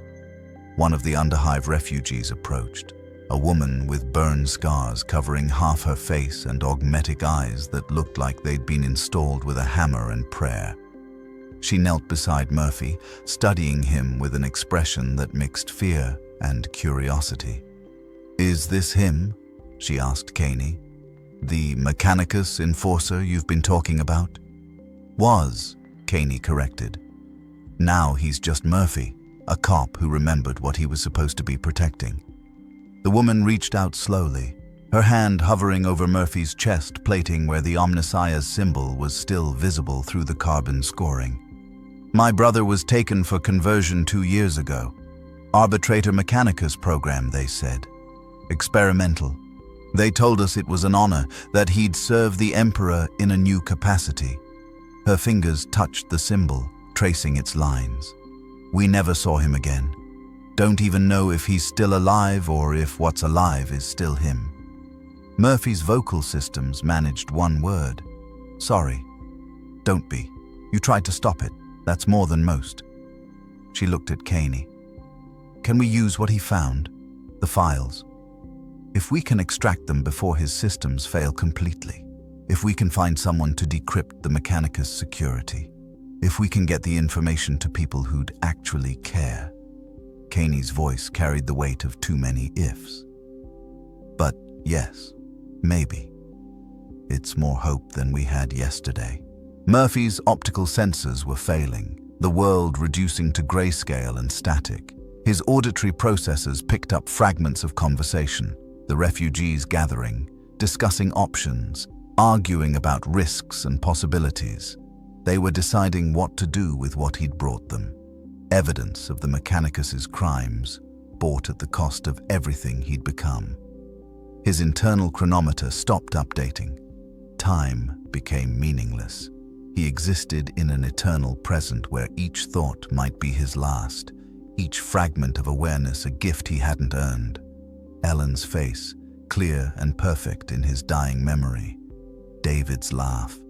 Sunday mornings before the shift, the weight of the badge that had meant something before it became armor plating. Murphy, Caney's voice, closer now. Can you hear me? Murphy managed a status ping. Your neural tissue is failing. Another few minutes and you'll lose consciousness. But before you go, I need to know, was it worth it? The choice you made, giving up everything the Mechanicus offered for a chance to be human again, even knowing it would kill you. Murphy's vocal processors failed completely. His visual systems were dark. His auditory sensors were fading. But his communication systems had one function left, one last burst of power for a final transmission. He sent it in binary, the language of machines speaking one last time. Yes. Then his neural tissue reached critical failure and Alex Murphy died. But this time, he died as himself. The woman with the burned face, her name was Sarah, and she'd been a data courier before the Mechanicus declared her obsolete, spent 16 hours extracting what remained of Murphy's memory cores. Most of the data was corrupted beyond recovery. Fragments of legal codes and tactical assessments dissolved into digital noise. but the files he'd copied from Archive Complex 7 survived, protected by the same partition protocols the Mechanicus had used to lock away his humanity. 7,341 names. Procurement candidates. People marked for conversion who still had a chance to escape if someone warned them. Caney took the data and disappeared into the Underhive's depths, carrying with him evidence of crimes the Mechanicus would kill to suppress. Some of the names he managed to reach, sending warnings through networks of refugees and resistance cells that existed in the places Imperial authority didn't bother to look. Most he couldn't save. The Mechanicus was efficient, and by the time warnings arrived, the conversions had already begun. But some survived, some ran, some fought. And in Hive Tertius, on level 93, in a manufactorum producing ammunition casings for the Imperial Guard, a child named David Murphy received a message from a stranger who claimed to have known his father. The message said that Officer Alex Murphy had died a hero, that he'd given his life fighting to protect people from a system that valued function over humanity, that he'd never stopped trying to come home. The boy didn't remember much about his father. He'd been too young when the bullets took him, too traumatized by the funeral to retain clear memories. But he kept the message, hidden in the spaces between shifts, and sometimes when the work was crushing and the future seemed like nothing but endless gray, he'd read it again and remember that once, somewhere, someone had thought people were worth dying for. Murphy's body remained in the deep cavern, his systems salvaged for parts by refugees who needed every scrap of technology to survive. His memory cores were wiped and repurposed. His armor plating became reinforcement for underground shelters. His weapons were distributed among resistance cells who could use them against their original makers. Nothing of Lex-77 remained, except the data he'd died to preserve and the choice he'd made at the end. The Mechanicus declared the prototype program a failure. Magos Surtur was reassigned to less critical projects. The manufactorums designated for Lex Mechanicus production were repurposed for standard Skitarii manufacturing. Official reports listed the failure cause as insufficient behavioral conditioning resulting in terminal malfunction. They were right in their way.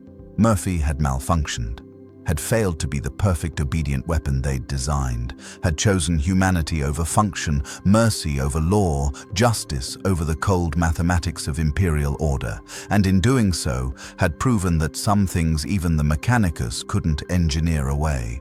Deep in the Underhive, where official records didn't reach and imperial authority was just a distant threat, the refugees told stories about the Iron Judge who'd remembered he was human, who'd turned against his makers, who died to give others a chance he'd never have himself. The stories grew with telling, became legend, became myth, but at their core remained a truth the Mechanicus had tried to erase. That a man named Alex Murphy had died twice, once as a cop trying to protect his city, and once as a machine remembering why protection mattered, and that both times he'd died choosing to be human. The Mechanicus learned from failure. 3 months after Murphy's termination, Magos Surtur stood in the ruins of what should have been his greatest achievement. The manufactorums designated for Lex Mechanicus production sat silent, their assembly lines frozen mid-construction. Servitors stood motionless at their stations, awaiting orders that would never come. The prototype casings, 7,000 shells designed to house converted enforcers, gathered dust in storage vaults that stretched for kilometers beneath Forge Primus. All of it worthless now. All of it a monument to miscalculation. Surtur's 7 augmetic eyes focused on the analysis displayed across his internal cognition screens. The data was unambiguous. Prototype 77 had possessed optimal combat capability, acceptable judgment protocols, superior law enforcement efficiency ratings. Every measurable parameter had indicated success, except the one parameter they'd deliberately left unmeasured, the human capacity for choice. We partitioned his memories to create psychological stability, Surtur spoke aloud, his tri-layered voice echoing in the empty manufactorum. We calculated that controlled access to his previous identity would enhance judgment capabilities while preventing emotional compromise. The math was sound. The psychology was verified. The implementation was precise. His mechadendrites twitched, accessing data files buried in encrypted archives. Murphy's final actions in Archive Complex 7. The data theft, the evidence he'd died protecting.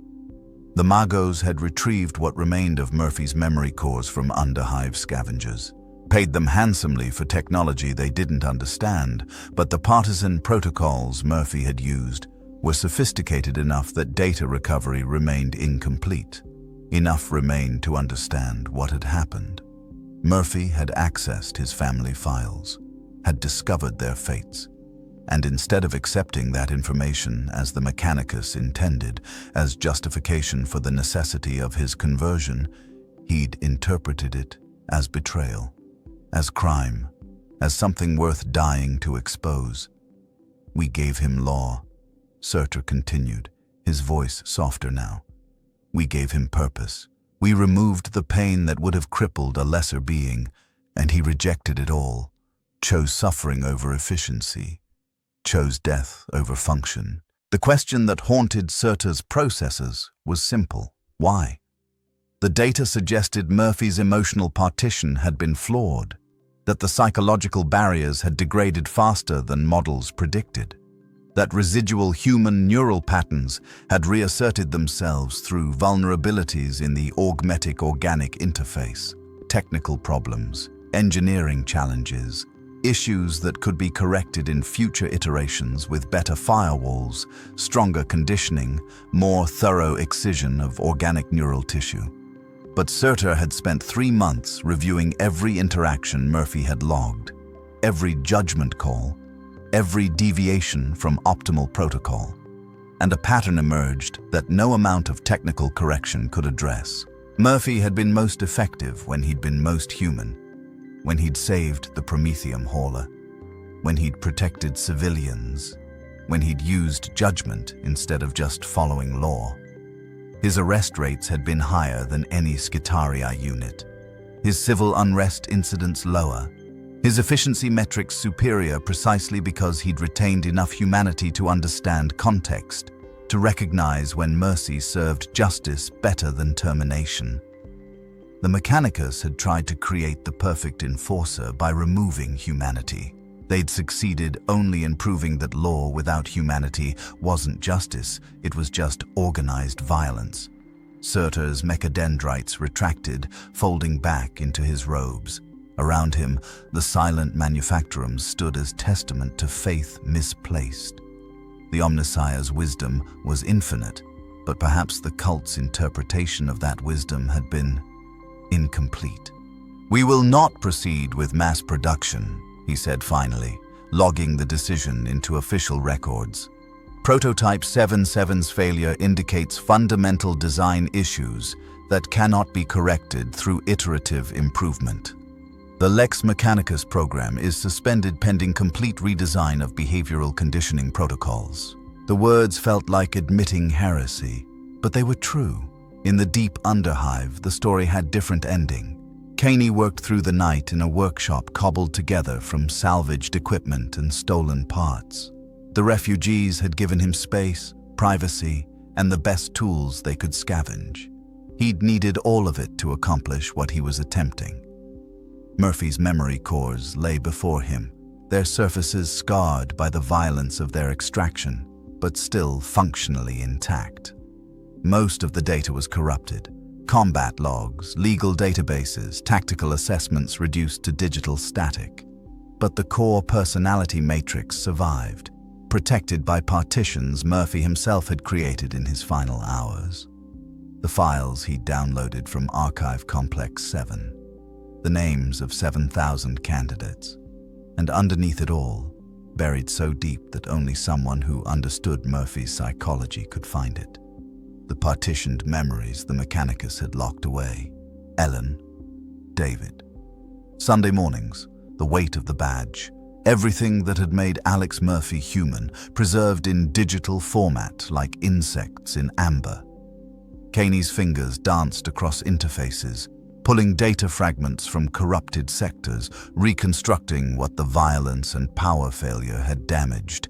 He couldn't restore Murphy. The neural tissue was long dead, the organic components beyond any recovery. But he could preserve what remained, could ensure that the choice Murphy made wouldn't be forgotten. The woman with the burned face, Sarah, watched from the doorway. "Will it work?" "Depends on your definition of work," Kaney said without looking up. "I can stabilize the data, package it in a format that's resistant to Mechanicus deletion protocols, but getting it to people who will actually care, people with the authority to act on it." He shook his head. "That's harder." "The Inquisition? Maybe. If we could find one who wasn't already compromised by Mechanicus ties. If we could present the evidence without getting executed for tech heresy. If we could survive long enough for someone to verify the data's authenticity." Kaney's mechanical fingers paused over the interface. "Too many ifs. But you'll try. I built his cage. I owe him that much."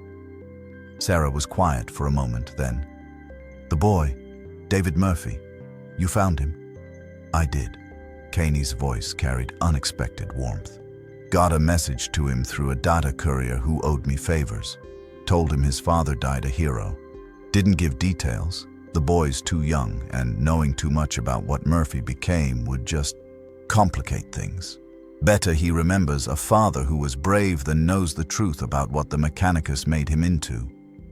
"Will the boy be safe?" "Safer than he was.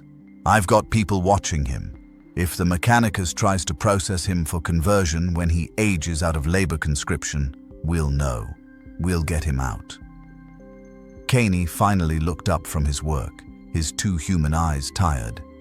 "It's not much, but it's what Murphy died for. A chance for one child to have a future that isn't predetermined by the Imperium's appetite." The data stabilization took another 6 hours. When it was complete, Kaney packaged everything into a data vault, a self-contained storage unit designed to survive centuries of environmental degradation.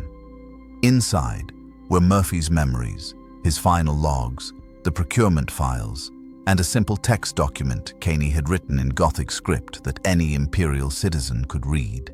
"This is the testimony of Alex Murphy, officer of Detroit's law enforcement, converted against his will into prototype Lex-77 of the Adeptus Mechanicus. He died attempting to prevent the crimes documented within from being committed against 7,000 other candidates marked for conversion. He was a man who tried to protect people, who remembered, even after they tried to make him forget, that law exists to serve humanity, not to replace it. Remember him. And remember that the Imperium's survival depends not on how efficiently we can convert people into weapons, but on whether we remember what we're supposed to be protecting." Signed, Archmagos Kaney, declared Heretech, status fugitive. Kaney sealed the vault and embedded it in the cavern's wall, hidden behind a panel that looked like natural rock. Someday, maybe someone would find it, would understand what Murphy had sacrificed, would use the information to prevent other conversions, other erasures, other families destroyed in the name of efficiency. Or maybe it would sit undiscovered for millennia, just another forgotten artifact in the Underhive's depths. The Imperium was vast, and individual stories, no matter how important, had a way of disappearing into its infinite machinery. But Kaney had learned something from Murphy's example, that trying mattered even when success wasn't guaranteed, that choosing to act, even knowing failure was likely, was what separated humans from servitors. Above them, in the hive's productive levels, life continued unchanged. The Arbites maintained order with their traditional brutality. The Administratum processed their endless forms. The Mechanicus built their weapons and praised the Omnissiah's wisdom. the machine of imperial governance ground on, indifferent to the small tragedy that had played out in its depths. But in the spaces between, in the forgotten corners where authority didn't reach, people remembered. The refugees told stories. The resistance cells passed along warnings. And in Hive Tertius, a boy named David Murphy worked his shifts and dreamed of a father he could barely remember, who'd somehow become a hero in death. 3 years later, Magos Surt received an unexpected data transmission. It came through channels so deeply encrypted that tracing its origin was impossible, formatted in code so old that his systems needed archaeological processing routines to decode it. The message was simple. You wanted to know why he chose humanity over efficiency, why he rejected what you offered him. The answer is simple. Because efficiency that requires us to forget what we're protecting isn't efficiency. It's just sophisticated cruelty. Murphy understood something the Mechanicus doesn't. That law without justice is just organized oppression. That order without mercy is just tyranny with better documentation. That turning people into machines doesn't create perfect enforcers. It just creates machines that look like people. You can't engineer away humanity without creating monsters. Murphy proved that by refusing to become one. The data he died protecting is preserved. The names are recorded. If you proceed with the Lex Mechanicus program, if you start converting those 7,000 candidates, the evidence will reach the Inquisition. And for all your power, Magos, you can't afford that level of scrutiny. Consider this mercy. Murphy would have wanted you to have the choice he was denied. Don't make him regret it. The transmission ended with coordinates to a dead drop location where, presumably, the evidence could be verified. Surtur stared at the message for 0.7 seconds, an eternity by cogitator standards, processing implications and probabilities. He could send Skitari to the coordinates, could attempt to recover the evidence and eliminate whoever had sent this message, could push forward with the program despite the threat, trusting that Mechanicus' influence would prevent inquisitorial interference. Or he could accept that Murphy had won, that even in death, even reduced to data fragments and testimonial, the prototype had accomplished what he'd intended, had created enough doubt, enough evidence, enough threat of exposure that proceeding became more risk than the program was worth. Surtur deleted the message and logged the decision into permanent records. Lex Mechanicus program terminated. Project files sealed. All procurement candidates released from processing pipeline. 7,000 people who would never know how close they'd come to Murphy's fate. 7,000 families that would stay intact because one cop had remembered what he was supposed to be protecting. The Magos told himself it was pragmatic decision-making, risk assessment, tactical retreat in the face of compromised operations. But deep in his processes, in spaces where even he didn't often look, Surtur wondered if perhaps Murphy had taught him something after all, that some calculations couldn't be reduced to pure mathematics, that efficiency without conscience produced results that undermined their own purpose. That flesh might be weak, but the machine could be weaker still if it forgot why humans had built it in the first place. In the deep underhive, Caney received confirmation of Surtur's decision through networks that monitored Mechanicus communications. He allowed himself a smile, rare, given everything, and raised a cup of reclaimed water in silent toast. "You did it, Murphy," he said to the empty air. "You crazy noble bastard. You actually did it." The story would fade, become legend, become myth, eventually become nothing but vague warnings passed between underhive refugees about the Iron Judge who remembered he was human. But the 7,000 names would stay safe. David Murphy would grow up free of the Mechanicus' attention. And somewhere in the Imperium's infinite cruelty, one small mercy had been won through the choice of a man who refused to forget what mattered. It wasn't much. In a galaxy of endless war and unimaginable suffering, it was barely a footnote, but it was something. And sometimes, in the grim darkness of the far future, something was enough. 2 decades passed before the data vault was discovered. An inquisitor of the Ordo Hereticus, investigating reports of tech heresy in Hive Volg's lower levels, stumbled upon Caney's workshop during a routine purge operation. Most of what they found was standard heretic contraband, illegal augmetics, and banned technologies that warranted immediate destruction. But one of the Inquisitor's acolytes, a former tech priest who'd traded the red robes for the Inquisition's authority, recognized the data vault for what it was. Inside, they found Murphy's testimony, the procurement files, the evidence of what the Mechanicus had planned and what one prototype had died to prevent. The Inquisitor, a woman named Karamazov, whose reputation for ruthlessness was exceeded only by her commitment to justice, spent 3 months verifying the data's authenticity. She expected fabrication, propaganda, some elaborate attempt by underhive resistance to undermine Imperial authority. Instead, she found truth, uncomfortable truth, the kind that made her question systems she'd spent her life serving. She couldn't act on it directly. The Mechanicus's political power was too great, their integration into Imperial governance too complete.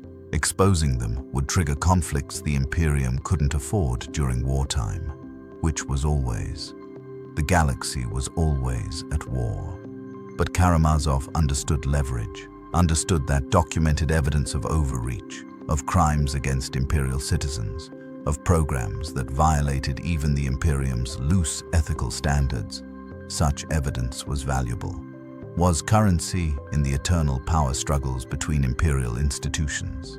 She sent the data to her colleagues, to other Inquisitors who might need to remind the Mechanicus that even they answered to higher authority, to administratum officials who competed with the cult for resources and influence, to carefully selected individuals who would understand the implications and use the information appropriately.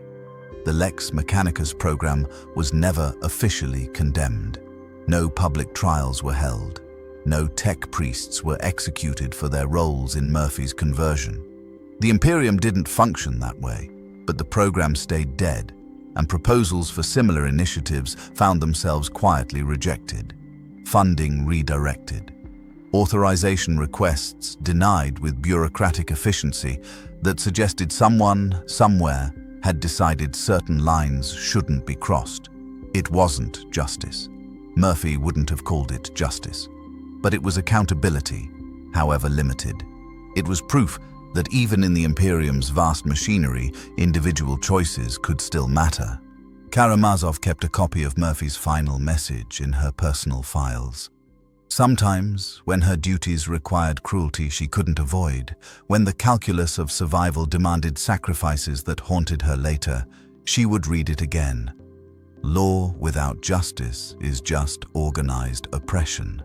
Simple words, obvious words, the kind of truth children understood before the Imperium taught them to ignore it, but worth remembering even so.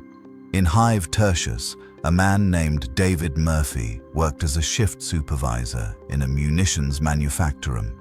He was 31 years old, augmented with basic cybernetics that kept him functional past normal human endurance, married to a woman he'd met during labor conscription. They had a daughter, 2 years old, dark hair like her grandmother Ellen, whose name David barely remembered but kept alive through sheer stubborn remembrance. He'd named his daughter Alex.